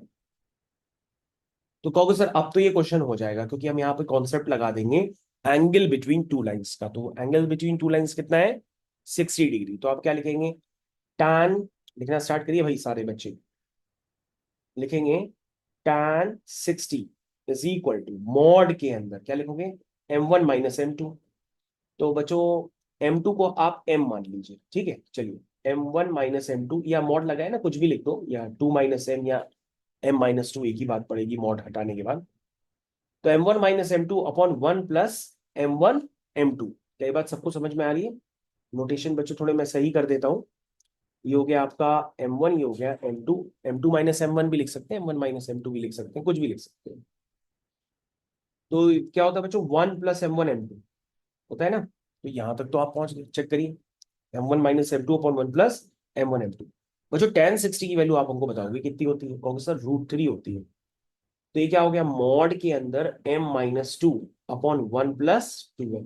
और बच्चों आपको एक बार मैंने चिल्ला चिल्ला के बताया था कि भाई कभी भी mod x is equal to A होता है, और अगर a पॉजिटिव है तो x क्या होता है, प्लस माइनस a होता है। आप इसको प्लीज याद रखिए अगर आप भूल गए हैं, क्योंकि बच्चों अगर आप इसको क्रॉस वेरीफाई वेरीफाई करना चाहो तो वेरीफाई वेरीफाई करवा देता हूँ, जस्ट वेट।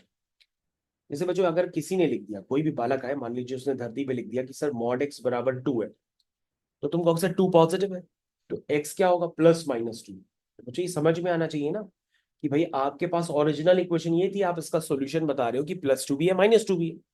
तो आप -2 डालोगे तो -2 का भी मॉड 2 आएगा, और 2 डालोगे इसमें तो 2 का मॉड भी 2 आएगा। तो इस इक्वेशन के दो सॉल्यूशन हो गए, +-2। लेकिन बच्चों वो mod x is equal to A में a क्या होना चाहिए, पॉजिटिव होना चाहिए। लेकिन कहोगे सर a पॉजिटिव होना चाहिए मतलब 0 या 0 से बड़ा होना चाहिए, तभी आप +-a लिखते हैं। लेकिन सर अगर ये नेगेटिव हो गया तो तुम कहोगे अगर mod x is equal to -2 है तो किसी का भी मॉड नेगेटिव तो हो नहीं सकता। जब किसी का मॉड नेगेटिव ही नहीं हो सकता तो वो सॉल्यूशन क्या हो जाएगा, null solution, phi, no solution. समझ में आया। तो बच्चों आप याद रखिए, अगर mod x is equal to a लिखा है और a क्या है, ग्रेटर देन इक्वल टू 0 है, तो x क्या होगा, +-a। और mod x is equal to a है और a आपका नेगेटिव है, तो आंसर क्या होगा, नो सॉल्यूशन। क्या होगा, नो सॉल्यूशन, क्योंकि किसी का भी मॉड नेगेटिव नहीं हो सकता। समझ गए। तो बच्चों यहाँ पे हम इसको सॉल्व करते हैं, ये हो जाएगा +-√3। ठीक है, तो बच्चों एक बार हम +√3 ले लेते हैं। तो बच्चों हम एक बार यहाँ पर +√3 ले लेते हैं। तो जब मैंने यहाँ पर +√3 ले लिया तो ये क्या बन गया, क्रॉस मल्टीप्लाई, इसको हम कर देते हैं। चलिए भाई इसको हम क्रॉस मल्टीप्लाई कर देते हैं, तो ये क्या बन जाएगा, √3 प्लस 2√3m। ठीक है, ये बन गया √3 प्लस 2√3m। इतना समझ में आ गया बच्चों, जरा ध्यान से देखिएगा। उसके बाद क्या आया, √3 plus 2√3m is equal to m-2। अब बच्चों यहां से हम m निकालेंगे जल्दी से। तो m कैसे इवेल्युएट करेंगे, हम यहाँ पे लिखेंगे, क्या लिखेंगे बच्चों, हम यहाँ पे लिखते हैं √3 plus 2 is equal to m times -2√3m। ठीक है बच्चों, तो ये हो गया √3 + 2 is equal to m, common ले लो तो क्या आएगा 1 -2√3। तो बच्चों यहां से देखो तुम्हारा एक m निकल के आ गया विच इज √3 + 2/1 -2√3। उसी तरह से बच्चों आपको क्या वर्किंग करनी होगी, आप यहां पर अभी आपने +√3 लेके सॉल्व किया था, अब आप क्या करेंगे -√3 लेके सॉल्व करेंगे तो दूसरी m की वैल्यू आएंगी। ठीक है ना। तो बच्चों जब आपके पास ऐसे दो m की वैल्यूज आ जाएंगी तो आप इस लाइन की इक्वेशन फाइनली लिख लोगे। तो बच्चों अभी हम एक इक्वेशन तो आपको लिख ही देते हैं, दूसरी इक्वेशन आप खुद निकाल लीजिएगा m की वैल्यू, मतलब √3 की जगह -√3 लिख करके। चलिए भाई, तो इक्वेशन क्या होगी बच्चों, जरा लिख दीजिए जल्दी से। y minus y1 is 3 is equal to m times m, बच्चों आपने क्या निकाला √3 - 2/1 -2√3। ठीक है, y minus y1 is equal to m times x minus x1। तो बच्चों ये जो अभी मैंने आपको लिखा है ना, ये आपका आंसर हो गया। बताओ बेटा। ओके, चेक कर लेते हैं यहाँ पे बच्चों, √3 + 2 है, बस ये देख लीजिएगा। तो बच्चों अगर आप ये आंसर लिख ले जाते हैं एग्जाम में तो समझ लीजिए आपको नंबर मिल जाएंगे। ठीक है, तो इस तरह से बच्चों आपको क्वेश्चन करना था। ठीक है बच्चों, ये क्वेश्चन अभी आपको सक्सेसफुली मैंने करके बताया है। चलिए दूसरे क्वेश्चन पे कंटिन्यू करते हैं, अभी आपको और ज्यादा फिर समझ में आएगा। बच्चों क्वेश्चन नंबर अब हम लोग करने वाले हैं 13। यहां से बच्चों जरूर ध्यान से देखिएगा, क्योंकि 13 क्वेश्चन तो स्कूल का ही क्वेश्चन है और ये स्कूल में बहुत ज्यादा आपको मिलेगा भी, हो सकता है अभी आपके एग्जाम वगैरह में भी आ गया हो, हाफ ईयरली में जिनको स्कूल में स्ट्रेट लाइन पढ़ा दिया गया हो। ये बहुत ही बच्चों कॉमन क्वेश्चन है और बेसिकली ये क्वेश्चन जो है आईसीएससी बोर्ड में क्लास 10th में एमएल अग्रवाल में भी कराया जाता है। लिखा है find the equation of a right bisector. Right का मतलब होता है बच्चों परपेंडिकुलर, राइट बाइसेक्टर मतलब बच्चों perpendicular bisector of the line segment joining the points this and this. मेरे ख्याल से आईसीएससी जो बोर्ड के जो बच्चे होंगे उनको ये क्वेश्चन पहले से ही पता होगा। देखिए, तो 3,4 हो गया और ये पॉइंट हो गया -1,2। हमें क्या निकालना है इसका, equation of right bisector. Right bisector मतलब परपेंडिकुलर बाइसेक्टर। बाइसेक्टर का मतलब क्या होता है बच्चों, बाइसेक्टर का मतलब ये होता है कि जितनी लेंथ ये होगी उतनी ही लेंथ ये होगी, ये दोनों लेंथ क्या होती हैं, इक्वल होती हैं। इसका मतलब बच्चों ये क्या बन जाएगा, मिड पॉइंट बन जाएगा। और मिड पॉइंट तो बच्चों आप क्लास 10th में भी पढ़े थे कि भाई सारे बोर्ड्स में मिड पॉइंट होता है, क्या होता है, x1 + x2/2। ठीक है, comma y1 + y2/2, mid point आ गया। तो बच्चों कितना आया ये, कहोगे सर ये 2/2, ये तो 1 हो गया, और ये सर 6/2, ये सर 3 हो गया। सर हमारे पास परपेंडिकुलर बाइसेक्टर के लिए बहुत सारी चीजें आ गई, ये बच्चों इसकी इक्वेशन निकालनी है। ठीक है ना। तो कहोगे सर इसका फिक्स पॉइंट तो पता ही पड़ गया, वो m है। सर आप इसका स्लोप और निकाल दो। तो हमने कहा ये बेटा ये लाइंस क्या हैं, 90 डिग्री का एंगल बना रही हैं, तो यानी ये परपेंडिकुलर लाइंस हैं, इनके स्लोप का प्रोडक्ट -1 होगा। तो मुझे जल्दी से बताओ इस लाइन का स्लोप कितना होगा। कहोगे सर इस लाइन का स्लोप मान लेते हैं m1, क्या होगा y2 - y1/x2 - x1। ठीक है, समझ में आ गया, y2 - y1/x2 - x1। तो जो स्लोप क्या होगा, -2/-4, कितना आया 1/2। तो कहोगे सर इसका 1/2 है तो इसका हम डायरेक्टली आप बता देते हैं, इसका होगा -2, क्योंकि सर दोनों के स्लोप्स का प्रोडक्ट -1 होता है ना, तो ये 1/2 होगा तो उसको -2 होना पड़ेगा। लेकिन अभी भी आप नहीं समझ पाते हैं तो आप ऐसे लिख लीजिएगा कि m1 m2 is equal to -1 for perpendicular lines. बच्चों अगर ये 1/2 है तो ये कितना हो जाएगा, क्लियर कट नजर आ रहा है, -2 हो जाएगा। तो कहोगे सर अब तो इक्वेशन आ गई, क्योंकि सर हमको तो फिक्स पॉइंट पहले से ही पता है। कहाँ है हमारा फिक्स पॉइंट से वो लाइन पास कर रही है, ये स्लोप कहाँ है, ये। तो लाइन की इक्वेशन क्या होगी, y - y1 is equal to m times x - x1। ये बच्चों आपका आंसर आ गया फुल एंड फाइनल। ठीक है, समझ गए सारे बच्चे। ये आंसर आ गया। ठीक, तो बच्चों ये तो क्वेश्चन फिलहाल क्लास 10th का ही था, क्योंकि इसमें मिड पॉइंट फॉर्मूला वगैरह सब यूज हो गया। चलिए भाई, उसके बाद बच्चों फिर से वही क्वेश्चन दोबारा आ गया क्लास 10th का, 14th क्वेश्चन। 14th क्वेश्चन के लिए आप लोग रेडी हो जाइए। 14th क्वेश्चन पे हम मूव करने जा रहे हैं।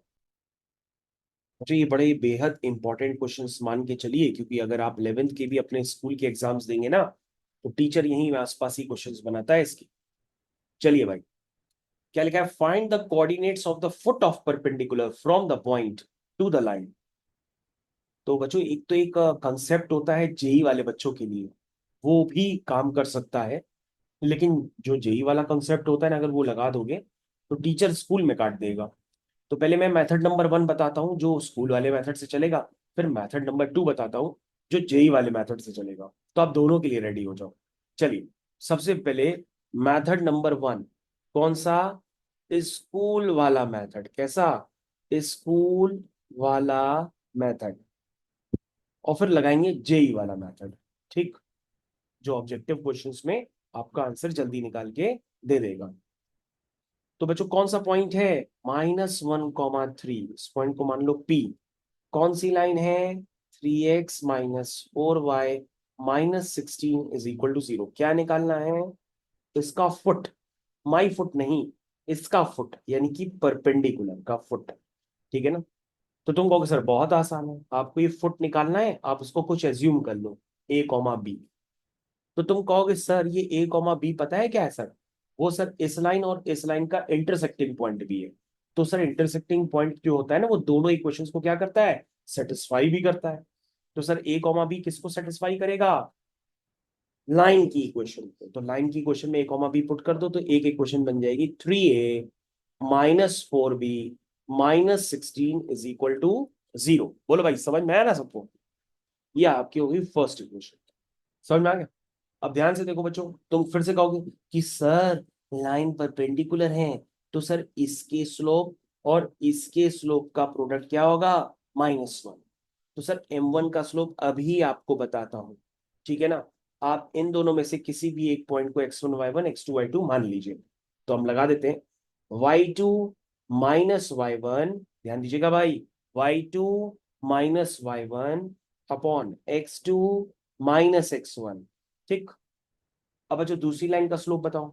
मैं बच्चों चिल्ला चिल्ला के बता हूँ कि x + by + c = 0 कोई भी लाइन अगर गिवन होती है, तो उसका स्लोप होता है minus coefficient of x upon coefficient of y।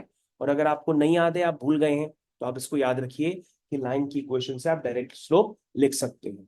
ठीक, और बच्चों अगर आप स्लोप लिखेंगे आप इसका, जिसको आपने नाम दिया है m2, क्या होगा, minus times coefficient of x upon coefficient of y। Coefficient of y बच्चों -4 है, उसका स्लोप हो जाएगा 3/4। अब बच्चों क्या करेंगे, दोनों के स्लोप का प्रोडक्ट क्या कर देंगे, -1, क्योंकि आपस में क्या है, परपेंडिकुलर। तो बच्चों यहां से आपके पास एक इक्वेशन तो पहले ही बन चुकी थी, एक इक्वेशन यहां से बन जाएंगी, दो इक्वेशंस जो अननोन, सॉल्व करोगे ए भी आ जाएगा। लेकिन अगर आप चाहो सॉल्व भी कर देता हूं, तो ये 3b - 9 = -4 टाइम्स a + 1। बच्चों ध्यान दीजिएगा, एक एक स्टेप अभी लिख रहा हूं। 3b - 9 कितना हुआ बच्चों, -4a - 4। तो बच्चों ये कितना हो गया, ये हो गया 3b + 4a -9 + 4 = 0। तो बच्चों कितना हो गया, ये 3b + 4a - 5 = 0। तो बच्चों एक इक्वेशन ऊपर वाली, दूसरी इक्वेशन नीचे वाली को सर सॉल्व कर लो। मैं कहा कैसे सॉल्व करें, ए और बी के कोफिशिएंट ही अलग अलग है, तो तुम कहो सर सेम बना लो।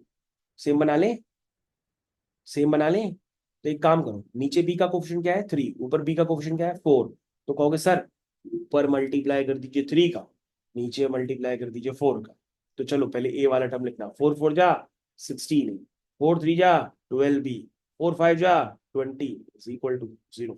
ठीक है, ऊपर वाली आओ, 3 × 3 = 9a, 3 × 4 = 12b, 3 × 16 = 48 = 0। अब क्या करेंगे, हम दोनों इक्वेशन को सॉल्व कर रहे हैं। और जो सॉल्व करना इक्वेशन तो कोई भी कर सकता है भाई, सॉल्व करने में क्या प्रॉब्लम है। दोनों इक्वेशंस को क्या करोगे, सीधा सीधा ऐड कर लो, तो ये कैंसिल हो जाएंगे टर्म। ठीक, ये कितना होगा 25। ये कितना आया 8 + 0 बच्चों 8 होता है, और 4 और 2 कितना होता है 6 होता है। -68 = 0। बच्चों पॉइंट बेहद अजीब आ रहा है, लेकिन चलो लिख लो 68/25। इस पॉइंट को देख के कॉन्फिडेंस नहीं आ रहा, लेकिन यही आंसर होगा, चलो कोई बात नहीं। अब बच्चों अब क्या करोगे, इस ए की वैल्यू किसी भी इक्वेशन में पुट करके आप क्या निकाल लोगे, बी निकाल लोगे। तो जल्दी से हमने फर्स्ट इक्वेशन को ले लिया है, और यहां से बच्चों आप सॉल्व करके क्या निकाल लेना, बी निकाल लेना। तो ये बच्चों का आप काम खुद कर लेना घर पे, ठीक है। तो ये क्वेश्चन आपका स्कूल वाले मेथड से कंप्लीट। तो यही था A comma B foot of perpendicular. लेकिन तुमको लग रहा होगा कि सर टाइम तो लगा है। हमने कहा ठीक है शॉर्टकट देखो, शॉर्टकट देखो, पहले शॉर्टकट का स्टैंडर्ड देख लो भाई। ये जेई में आपको यूज भी करना पड़ेगा, और समय आने पे मैं आपको इसकी प्रूविंग हो पाएगी तो बता दूंगा, वरना प्रूविंग की नीड नहीं, आप डायरेक्टली याद कर लो अभी तो। अगर कोई पॉइंट x1 y1 और आपको उसके पास लाइन गिवन है ax + by + c = 0, तो बच्चों आप फुट ऑफ परपेंडिकुलर भी एक ही बार में निकाल सकते हो। मान लो फुट ऑफ परपेंडिकुलर है a, b, या मान लो फुट ऑफ परपेंडिकुलर है x, y, या मान लो x, y, ठीक। तो बच्चों फुट ऑफ परपेंडिकुलर निकालने का क्या कॉन्सेप्ट होता है, अच्छा ये भी बात समझ लेना, कभी कभी आपने फुट ऑफ परपेंडिकुलर निकाल दिया, लेकिन उसने वो पूछा ही नहीं था। उसने पूछा था कि बताओ इस पॉइंट की इस लाइन के रिस्पेक्ट में इमेज क्या होगी। तो तुम कहोगे ये सर पॉइंट जितना ऊपर होगा इसकी इमेज उतनी नीचे होगी। तो हम लोग कंसेप्ट पहले वही चलेंगे कि फुट ऑफ परपेंडिकुलर निकाल लेंगे, उसके बाद हम ये कहेंगे भैया इसकी इमेज उतनी ही नीचे है, उसका नाम है p dash x dash y dash. तो हम क्या करेंगे, इन दोनों का मिड पॉइंट इसके बराबर कर देंगे, तो हमारे पास एक्स डैश वाई डैश निकल करके आ जाते हैं। और मिड पॉइंट फॉर्मूला आप जल्दी से जानते हो। तो बच्चों यहाँ पर कभी कभी पॉइंट की इमेज लाइन के रिस्पेक्ट भी में भी निकालने के लिए पूछी जाती है, ये भी आपको ध्यान देना हो, ठीक है। चलिए बच्चों एक ही बार में समाप्त करते हैं इस क्वेश्चन को। सबसे पहले स्टैंडर्ड समझिए, आपको लिखना पड़ता है x - x1/a = y - y1/b -ax1 + by1 + c/a² + b²।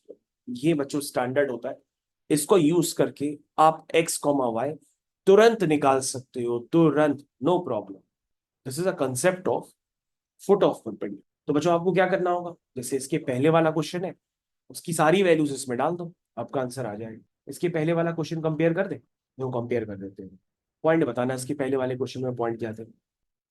Sir कहोगे सर पॉइंट थे -1, 3, ये पॉइंट बन गया -1, 3। और सर लाइन की क्वेश्चन थी 3x - 4y - 16 = 0। आगे -16, कहोगे सर यहाँ पुट कर दें, आप बिल्कुल पुट करो। देखो x - x1 + 1 हो जाएगा अपॉन ए क्या है 3, y - y1 अपॉन बी क्या है -4। ये देखो बच्चों b -4 है, ध्यान दीजिएगा बच्चों, ये a है ये b है ये c है, ठीक। चलिए इज इक्वल टू क्या लिखा है बच्चों ax1 by1, तो ये पॉइंट उठा के इस लाइन की क्वेश्चन में डाला गया है, तो तुम भी डाल दो।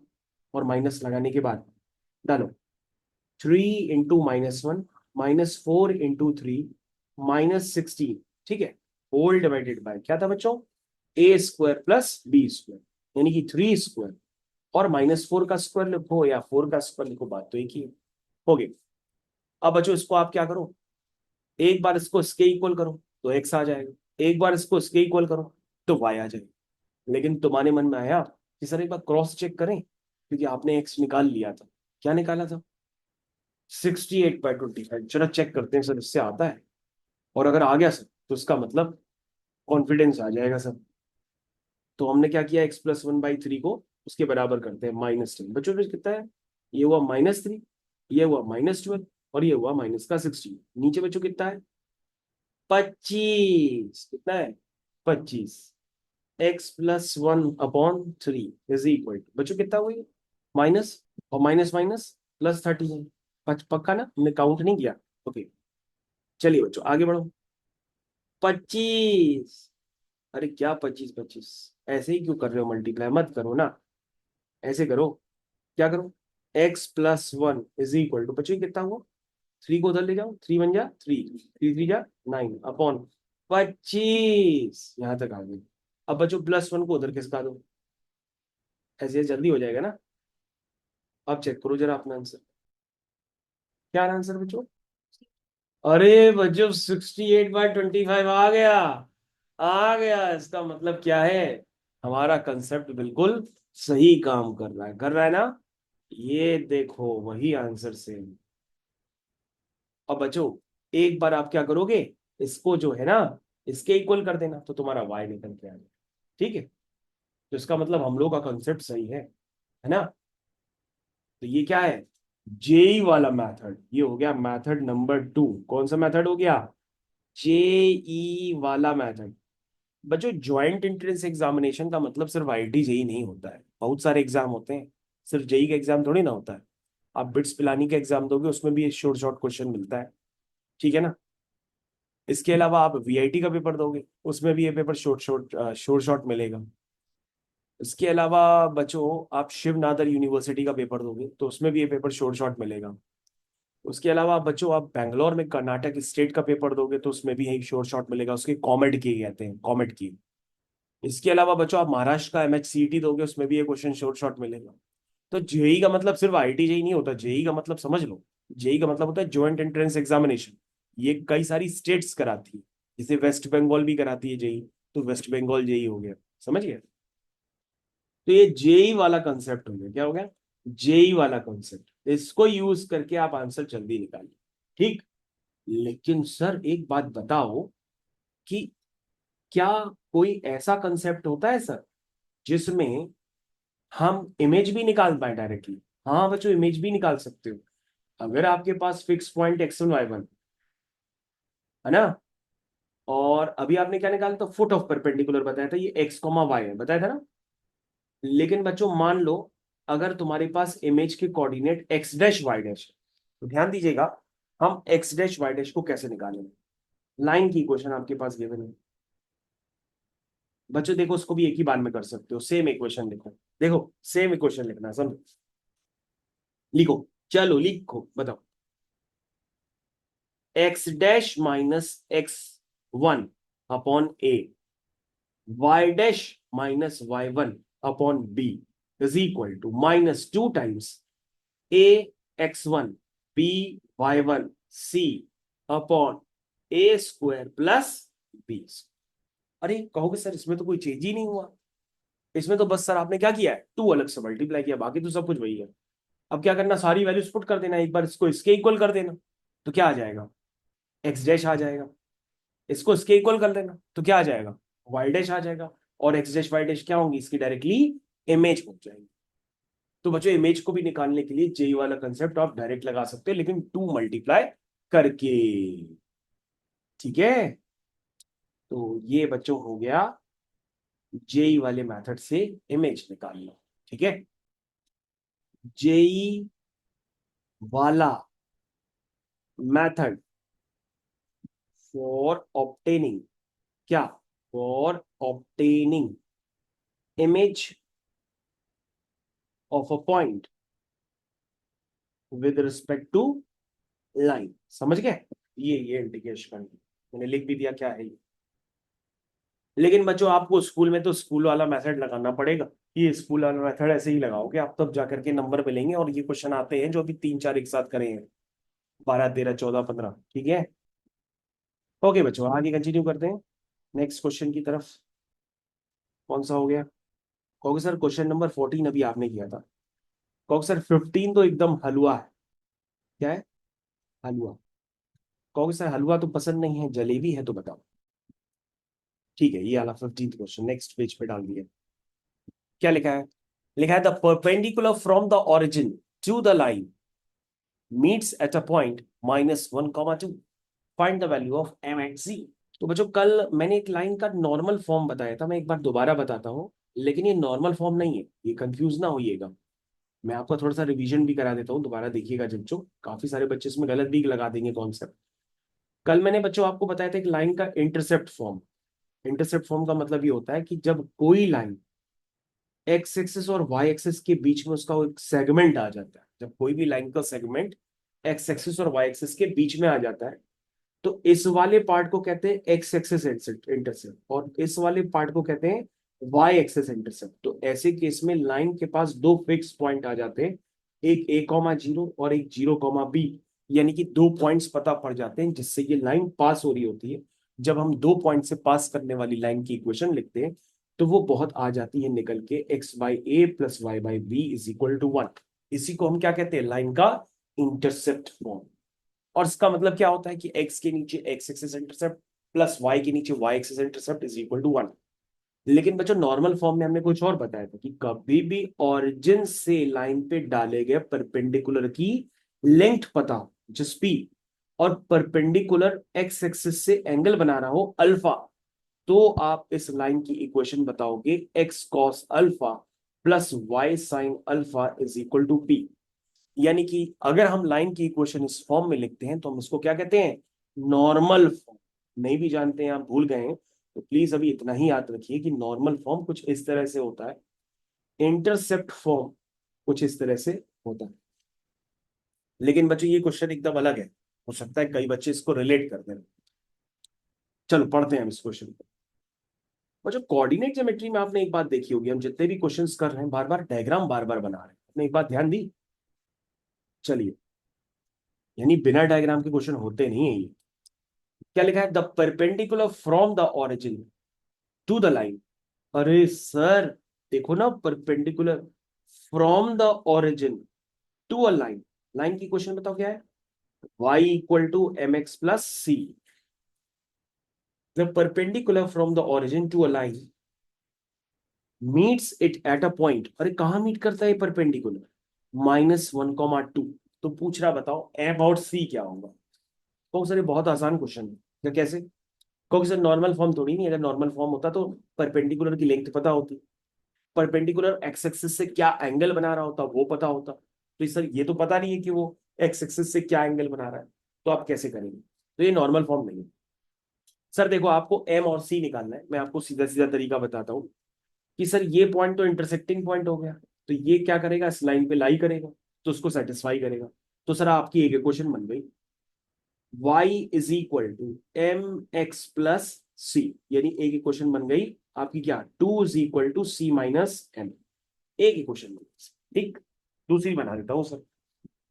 सर ये दोनों परपेंडिकुलर है तो इन दोनों के स्लोप का प्रोडक्ट -1 होगा। Sir y equal to M x plus C है तो स्लोप इंटरसेप्ट फॉर्म पहले ही लिखा है, इसका तो स्लोप सर पहले ही नजर आ रहा है कि क्या है, m है। सर इस वाली लाइन का स्लोप आप निकाल लो, दो पॉइंट्स आपको पता है, एक ओरिजिन एक -1, 2। तो स्लोप क्या होगा, y2 - y1 upon x2 - x। तो स्लोप सर इसका कितना है, -2। क्या है, -2। क्या है, -2। अरे बेटा इसका स्लोप -2 है तो इसका क्या होगा, 1/2, क्योंकि दोनों के स्लोप का प्रोडक्ट क्या होता है, -1। तो तुम कहोगे सर इसका स्लोप, आपने इस लाइन का स्लोप बता दिया 1/2। तो सर ये तो क्वेश्चन और आसान हो गया। आप एक काम करो सर, आपको सर ये सब करने की जरूरत ही नहीं, तब तो फिर क्वेश्चन एक ही बार में खत्म हो गया। ये तो आपने एक्स्ट्रा इक्वेशन बना दी। आप सर डायरेक्टली क्या करो, इस लाइन की इक्वेशन लिख दो, क्या होगी, y minus y1 is equal to m times x minus x1। ये देखो डायरेक्टली इक्वेशन, ठीक है, समझ में आई बात। तो ये कितना हो जाएगा, 2y - 4 is equal to x plus one. बच्चों उसको सही से y equal to M x plus C के फॉर्म में लिखो, तो क्या हो जाएगा, तो sir 2y is equal to X plus 1 + 4, कितना हो 5। सर इसको 2 से डिवाइड कर दो, ठीक है, और सर इसको अब कंपेयर कर दो किससे, y is equal to M x plus C से। तो बच्चों m क्या नजर आएगा, हाफ, c क्या नजर आएगा, 5/2। तो बच्चों क्वेश्चन तो हो गया एक ही बार में, ठीक है, समझ में आ गया सबको। तो भाई आप लोग समझ पाए, क्वेश्चन हो गया कंप्लीट। हाँ बच्चों नेक्स्ट क्वेश्चन, क्वेश्चन नंबर 16। अब बच्चों 16 से क्वेश्चन कुछ इस तरह के हैं, जैसे मान लो आपको स्कूल का पेपर किसी टीचर को डिफिकल्ट देना हो तो वो 16 टाइप का क्वेश्चन डाल देगा, ठीक है। ये देखो सर क्या लिखा है, if P and Q are the length of perpendicular from the origin to a lines, this and this, prove that एक ऐसा रिलेशन है। ठीक है बच्चों, मैं क्या करता हूँ, ओरिजिन से लाइन पे डाले गए परपेंडिकुलर की लेंथ को क्या कर देता हूँ, पी और क्यू के बराबर कर देता हूँ। तो बच्चों मैंने कल आपको कंसेप्ट बताया था लेंथ ऑफ परपेंडिकुलर का, और अगर नहीं याद है तो मैं अभी आपको दोबारा रिवाइज करा दूंगा, डोंट वरी। तो बच्चों यहाँ पे परपेंडिकुलर की लेंथ है पी और यहाँ पे परपेंडिकुलर की लेंथ है क्यू। कौन से पॉइंट से डाला गया है, ओरिजिन से। कौन से पॉइंट से डाला गया है, ओरिजिन से। कौन सी लाइन पे डाला गया है, एक लाइन है बच्चों x cos theta minus y sine theta is equal to k cos two theta. और सर दूसरी लाइन है आपकी x sec theta plus y cosec theta is equal to k. तो तुम कहोगे सर ये दोनों केसेस में लेंथ ऑफ परपेंडिकुलर लिखते कैसे हैं, बेटा हमने ये कल बताया था, एक बार आप दोबारा समझ लो, मैं दोबारा अगले पेज को बता देता हूँ। ये आपका हो गया रिवीजन, कि यदि आपके पास कोई भी पॉइंट हो x1 y1, परपेंडिकुलर की लेंथ l हो, line ax plus B Y plus C equal to 0, तो बच्चों लेंथ ऑफ परपेंडिकुलर क्या बताई थी बेटा, बताओ। ओके कल पढ़ा था लेकिन याद नहीं है, दोबारा लिखते हैं, ax1 plus B y one plus c upon under root of A square plus B square.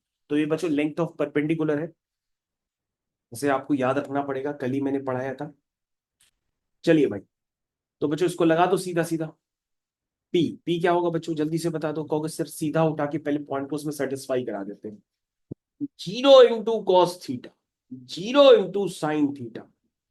Sir इसको इक्वेशन के फॉर्म में लिख दें, इसको उधर ले आते, ठीक है। A x plus B Y plus C equal to C, ठीक। 0 into cos theta, 0 into sine theta, फिर आगे क्या सी की जगह माइनस के कॉस टू थीटा। फिर क्या लगता है सर, मॉड भी लगता है, मॉड लगा देना, upon under root of A square plus B square. अरे सर ये तो बहुत अच्छी बात हो गया, ए की जगह कॉस थीटा है, बी की जगह माइनस साइन थीटा है, और माइनस साइन थीटा का स्क्वायर करोगे तो भी sine square theta, cos theta का स्क्वायर करोगे तो कॉस स्क्वायर थीटा। तो खुशी खुशी कह सकते हो कि cos square theta plus sine square theta क्या होता है, 1 होता है। और बच्चों अगर ये वैल्यू 1 होती है तब तो कोई काम ही नहीं बचा ना, √1 तो 1 होता है, तो आप सीधा सीधा क्या करो, इसको हटा दो, ठीक है ना, इसका कोई काम ही नहीं है, सिर्फ ऊपर वाला मॉड आपको नजर आएगा। कहोगे सर ये भी सब तो टर्म्स चलेंगे, क्योंकि जीरो से कोई मल्टीप्लाई करने में कुछ होता है क्या, कुछ नहीं होता है, हटाओ सर इसको भी। और सर मॉड के अंदर माइनस के कॉस टू थीटा है, मॉड लगाए तो माइनस भी पॉजिटिव हो जाएगा, तो सर ये वो हो जाएगी वैल्यू के कॉस टू थीटा, कितनी हो जाएगी, के कॉस टू थीटा। तो सर ये पी आ, बेटा यही वर्किंग यहाँ पे भी कर दो, बताओ क्यू क्या होगा। कहोगे सर मॉड लगाए, हाँ 0 into sec theta, 0 into cosec. और बच्चों इस के को इधर खिसका दो, माइनस के इक्वल टू 0 लिख दो, क्योंकि लाइन को लाइन के फॉर्म में ही लिख दिया, ठीक है। तो ये कितना हो जाएगा, माइनस के अपॉन मॉड के अंदर। बच्चों हमें लगता है मॉड के अंदर अब की फंस जाएगा, लगता है आइडेंटिटी बन नहीं रही है। क्या बन रहा है, sec square theta plus cosec square theta, A और बी की जगह सेक थीटा कॉसेक थीटा, ये फंस गया, यहाँ पे देखना पड़ेगा। बच्चों माइनस के का मॉड तो के हो गया, अपॉन अंडर रूट के अंदर क्या बचा, sec square theta plus cosec square theta. क्या करें इसका, ये तो पता ही नहीं। चलो बच्चों भी ऐसे ही लिख देते हैं। अब देखिए बच्चों ये कह क्या रहा था, अरे ये तो प्रूफ करने के लिए कह रहा है, कि P square plus 4q square करोगे तो उसका सम क्या आएगा, के स्क्वायर आएगा, ऐसा ये करने को कह रहा है। तो बच्चों अब नेक्स्ट पेज पे लगता है चलना पड़ेगा, ठीक है। तो हम थोड़ा सा सेटिंग करके नेक्स्ट पेज पे जाते हैं। ये बच्चों मैं वापस वहीं पहुंच गया, और ये आपका क्वेश्चन रहा, क्या प्रूफ करना है, p square plus 4q square is equal to k square. P square क्या था, plus 4q square is equal to k square. तो बच्चों P square plus 4q square निकाल लो, वो के स्क्वायर आ जाएगा। बताओ पी स्क्वायर कितना होगा, क्योंकि सर वो होगा k square cos square two theta. Sir 4q square, sir 4 तो लिख दिया, क्यू स्क्वायर हो जाएगा के स्क्वायर, और नीचे सर स्क्वायरिंग नीचे भी जाएगी, तो वो हो जाएगा sec square theta plus cosec square theta, ये बन गया। अब सर इसी को सिंप्लीफाई करना है और बताना है कि भैया ये क्या आएगा, के स्क्वायर आएगा। इसी में बच्चों आपको काम करना है, क्योंकि सर के स्क्वायर पूरी क्वेश्चन से अभी कॉमन तो निकाल ही लेते हैं, ये सर हो गया कॉस स्क्वायर टू थीटा, लेकिन कॉस टू थीटा सर सही में था, एक बार चेक कर लो। हाँ ठीक था plus 4 upon, sir sec square theta क्या होता है? 1 अपॉन कॉस स्क्वायर थीटा। इसको अलग से देखो जरा, सेक स्क्वायर थीटा बच्चों ये होता है, कॉसेक स्क्वायर थीटा बच्चों ये होता है। तो बच्चों अगर हम इसका एलसीएम वगैरह लें तो क्या आता है? ये आएगा cos square theta sine square theta, और ऊपर बनेगा sine square theta plus cos square theta. अरे ये तो 1 होता है, छुपा बैठा था। तो ये हो गया 1 upon sine square theta cos square theta, है ना? तो सर ये वैल्यू क्या हो गई? ये बच्चों डिनोमिनेटर को जैसे ही मैंने सिंप्लीफाई किया ना, तो ये क्या है? 1 upon sine square theta cos square theta. तो 1 अपॉन अपॉन बच्चों ऊपर पहुंच गया, sine square theta cos square theta. बोलो भाई यहां तक समझ में आया सबको? ये रफ वर्किंग हटा देते हैं, ठीक है? ओके, यहां तक समझ में आ गया। इसके आगे बच्चों बताओ क्या करेंगे? ओके सर, के टाइम्स क्या लिखेंगे? Cos square two theta. Sir हो जाएगा क्वेश्चन। हमने कहा कैसे बेटा? सर एक काम करो, ये जो 4 है ना उसको लिख दो 2, और साइन थीटा कॉस थीटा ऐसे लिख दो, और इस पे पूरे पे स्क्वायर लगा दो। हमने कहा अच्छा सर, ये कॉस स्क्वायर टू थीटा है, ठीक है सर। और सर ये जो वैल्यू होती है ना 2 साइन थीटा कॉस थीटा, ये वैल्यू होती है साइन टू थीटा, लेकिन ऊपर स्क्वायर है, तो साइन स्क्वायर टू थीटा बन गया। बोलो बन गया? और सर इतना देखते ही क्या हो गई? खुशियां आ गई। क्यों? क्योंकि ये क्या होती है? आइडेंटिटी होती है। Sine square theta plus cos square theta हो गया ना, तो ये क्या हो जाएगा? 1। तो ये किसके इक्वल आ गया? के स्क्वायर। तो बच्चों मैंने कहा था ना, जब टीचर को लगेगा कि आपका पेपर टफ बनाना है, तो वो यही क्वेश्चन दे, और वो टीचर जो है इसी तरह से आपको रोकेगा करने के लिए। अच्छा क्वेश्चन था ना? चलो बच्चों क्वेश्चन हो गया, लेकिन बच्चों क्वेश्चन था इजी। अगर आपको सारे स्टैंडर्ड्स पता है तो क्वेश्चन आप भी कर लोगे, बस सॉल्व करने की देरी होती है। Question number 17। तो बच्चों सबसे पहले आपके पास अभी मैंने क्वेश्चन दिया कि भाई in the triangle ABC with vertices 2,3, 4,-1, 1,2, find the equation and the length of altitude from the vertex ए। बच्चों मैं आपको सही बात बताऊं, ये वैसे तो क्वेश्चन जो है, जिन बच्चों ने अगर सही ढंग से आईसीएससी बोर्ड में इक्वेशन ऑफ अ लाइन या सब आईसीएससी बोर्ड के चैप्टर है ये सब लगाए होंगे, तो वो लोग क्वेश्चन कर लेंगे। क्योंकि मैंने बताया ना कि डायग्राम बनाओ, डायग्राम बना के सोचो वो कर क्या रहा है, क्या बोलना चाहता है।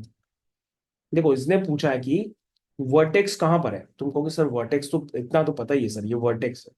वर्टेक्स से सामने वाली साइड पे वो क्या डलवा रहा है तुमसे? परपेंडिकुलर डलवा रहा है, तो तुमने परपेंडिकुलर डाल दिया। कह रहा find the equation and length of altitude. Altitude का मतलब होता है वर्टेक्स से सामने वाली साइड पे डाला गया परपेंडिकुलर। मीडियन का मतलब होता है वर्टेक्स से सामने वाली साइड के मिड पॉइंट ज्वाइन करने वाली लाइन को मीडियन कहते हैं। लेकिन ये एल्टीट्यूड पूछ रहा है, तो मतलब परपेंडिकुलर। कहां से डाला गया? ए से डाला गया है। तो इसकी आपको बच्चों लेंथ बतानी है इस लाइन की, एज वेल एज इस लाइन की इक्वेशन भी बतानी है। तो बच्चों आपके पास बहुत सारे मेथड है इसको करने के लिए, हम तो समझ नहीं पा रहे कौन से मेथड से आपको करके दें। तुम एक काम करो, तुम सबसे पहले कहोगे सर कि सर इसकी इक्वेशन अगर निकालनी है तो सर ये पॉइंट निकालना पड़ेगा। हमने कहा हाँ ये पॉइंट तो फिर पता होना चाहिए। तो फिर इस कंसेप्ट से सर कर लेते हैं ना, जो आपने सिखाया था फुट ऑफ परपेंडिकुलर वाला, सर उससे हो जाएगा। देखो भाई एक मेथड तो ये हो गया कि 2 पॉइंट से पास करने वाली लाइन की इक्वेशन निकाल लो बी और सी से। इक्वेशन आ गई, और इक्वेशन के बाद वर्टेक्स से आपने एक फिक्स पॉइंट से क्या ड्रॉप किया? परपेंडिकुलर ड्रॉप किया। तो जो परपेंडिकुलर लेंथ वाला फॉर्मूला बताया था ना, फॉर्मूला लगा दो इस इक्वेशन के रिस्पेक्ट में, तो डायरेक्ट आपके पास लेंथ ऑफ परपेंडिकुलर आ जाएगा, ax1 + by1 वाला। एक तो मेथड ये हो गया। तो लेकिन इसने लेंथ ऑफ परपेंडिकुलर के साथ साथ इक्वेशन भी पूछी है। तो इक्वेशन बच्चों तभी आ सकती है जब आपके पास ये पॉइंट पता हो। लेकिन कहोगे नहीं सर, इक्वेशन तो तब भी आ सकती है कि 2 पॉइंट्स पता हो, और सर इक्वेशन तब भी आ सकती है जब ये पॉइंट एक फिक्स पॉइंट पता हो और इसका स्लोप पता हो।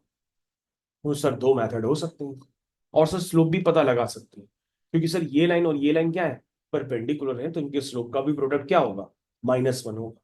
तो मैंने कहा था ना कि भाई मेथड खूब सारे हैं, अब ये प्रेफर्ड करो कौन से मेथड से तुम कर सकते हो। तो तुम कहोगे सर हम एक बात आए कि आप पहले बीसी लाइन की इक्वेशन सर निकाल ही लो। हमने कहा ठीक है सर, इक्वेशन ऑफ बीसी पहले निकाल लेते हैं। बताओ, equation of line BC, 2 point से पास करने वाली लाइन। हमने कहा स्लोप की तो नीड पड़ेगी ना, तो स्लोप यहीं पे निकाल लो। y2 माइनस y1, ठीक है, ये समझते हो ना। y2 minus y1, minus minus plus हो गया, अपॉन x2 माइनस x1, यानी कि 1 - 4। समझ पा रहे हो? देखो, y2 minus y1 upon x2 minus x1, ठीक है। बच्चों ये कितना आया 3, ये कितना आया -3, तो ये वैल्यू कितनी आई बच्चों -1। स्लोप आ गया। तुम कहोगे सर इस लाइन का स्लोप बीसी का अगर m है, तो सर अब हम क्या करते हैं, इस लाइन की इक्वेशन लिख लेते हैं। तो सर आपने x1 y1 x2 y2 किसको माना था? हमने कहा बेटा ये तुम्हारा पॉइंट था उस समय x1 y1, और ये पॉइंट था तुम्हारा x2 y2। तभी तुमने लाइन का स्लोप लिखा। तुमने स्लोप ही निकाल दिया, स्लोप निकाल दिया तो लाइन की इक्वेशन ऐसे भी लिख सकते हो, y minus y1 is equal to m times x minus x1। लिख सकते हो ना। तो बच्चों y1 कितना है -1, तो माइनस माइनस कितना हो गया +1, ठीक है, is equal to m times m कितना है -1, ठीक है। y minus y1 is equal to m times x minus x1। तो बच्चों कितना हुआ x माइनस x1, x1 बच्चों कितना है 4 है। जरा ये बात ध्यान दीजिएगा, y minus y1 is equal to m times x minus x1। यहां तक समझ में आ गया को भाई? तो कहोगे सर लाइन की इक्वेशन तो आई गई, फिर तो सर सब सब हो जाएगा। आपने कहा ठीक है, लाइन की इक्वेशन को पहले लाइन के फॉर्म में लिखो। लाइन के फॉर्म में मतलब ax plus B Y plus C equal to 0 के फॉर्म में। x plus y plus 1 - 4 is equal to 0। तो सर ये लाइन की इक्वेशन आई x plus y -3 is equal to 0।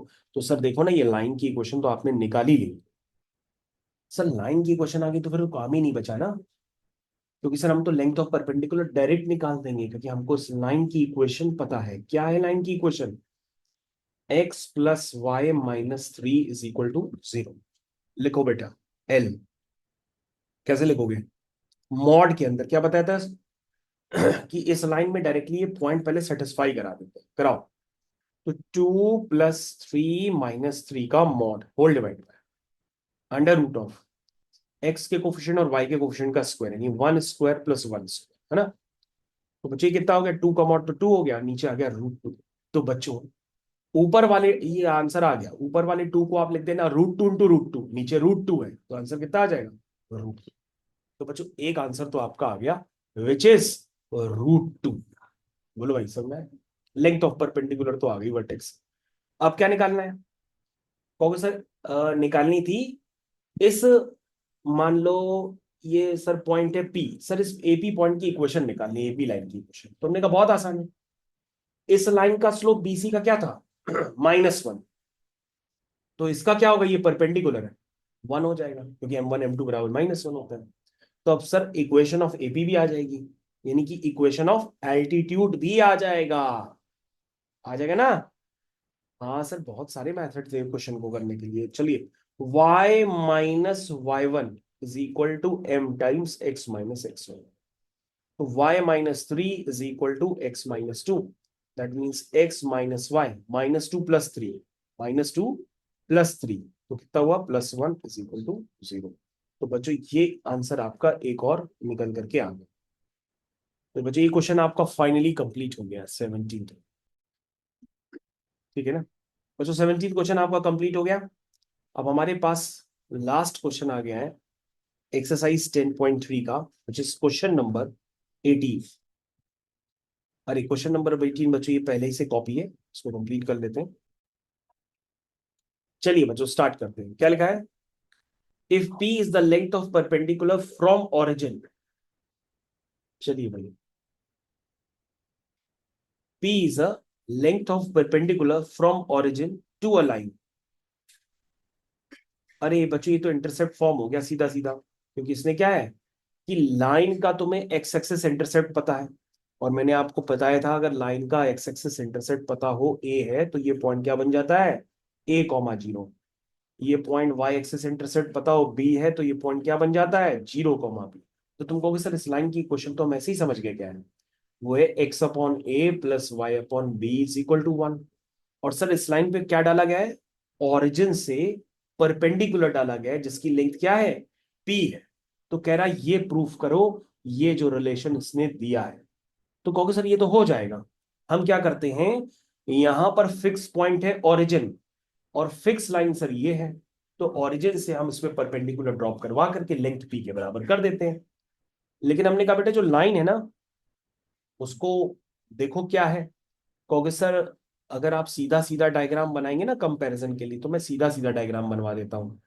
Sir ये लाइन है x by a plus y by b minus one equal to zero. और sir fix point है आपका 0,0, length of perpendicular है p। तो सर क्या लिखेंगे, चलो स्टार्ट करो। मॉड के अंदर 0/a 0/b -1 का mod upon under root of 1 x का कोफिशिएंट क्या है बच्चों, 1/a, y का कोफिशिएंट क्या है 1/b, x के कोफिशिएंट का स्क्वायर प्लस y के कोफिशिएंट का स्क्वायर। और ये बच्चों लेंथ ऑफ परपेंडिकुलर किसके बराबर है, p के बराबर। हो गया क्वेश्चन स्टार्ट। -1 का मॉड बच्चों 1 हो जाएगा, तो ये 1 हो गया।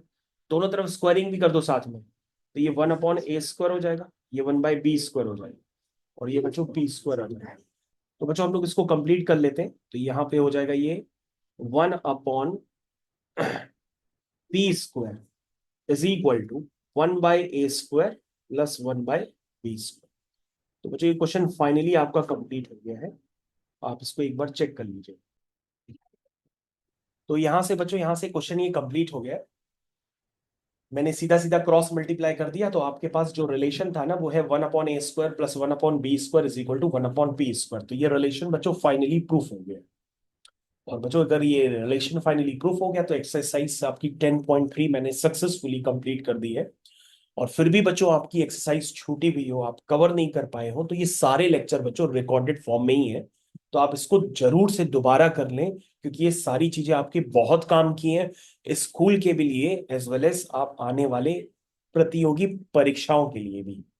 ठीक है ना, तो आप इनको जरूर से कंप्लीट करें।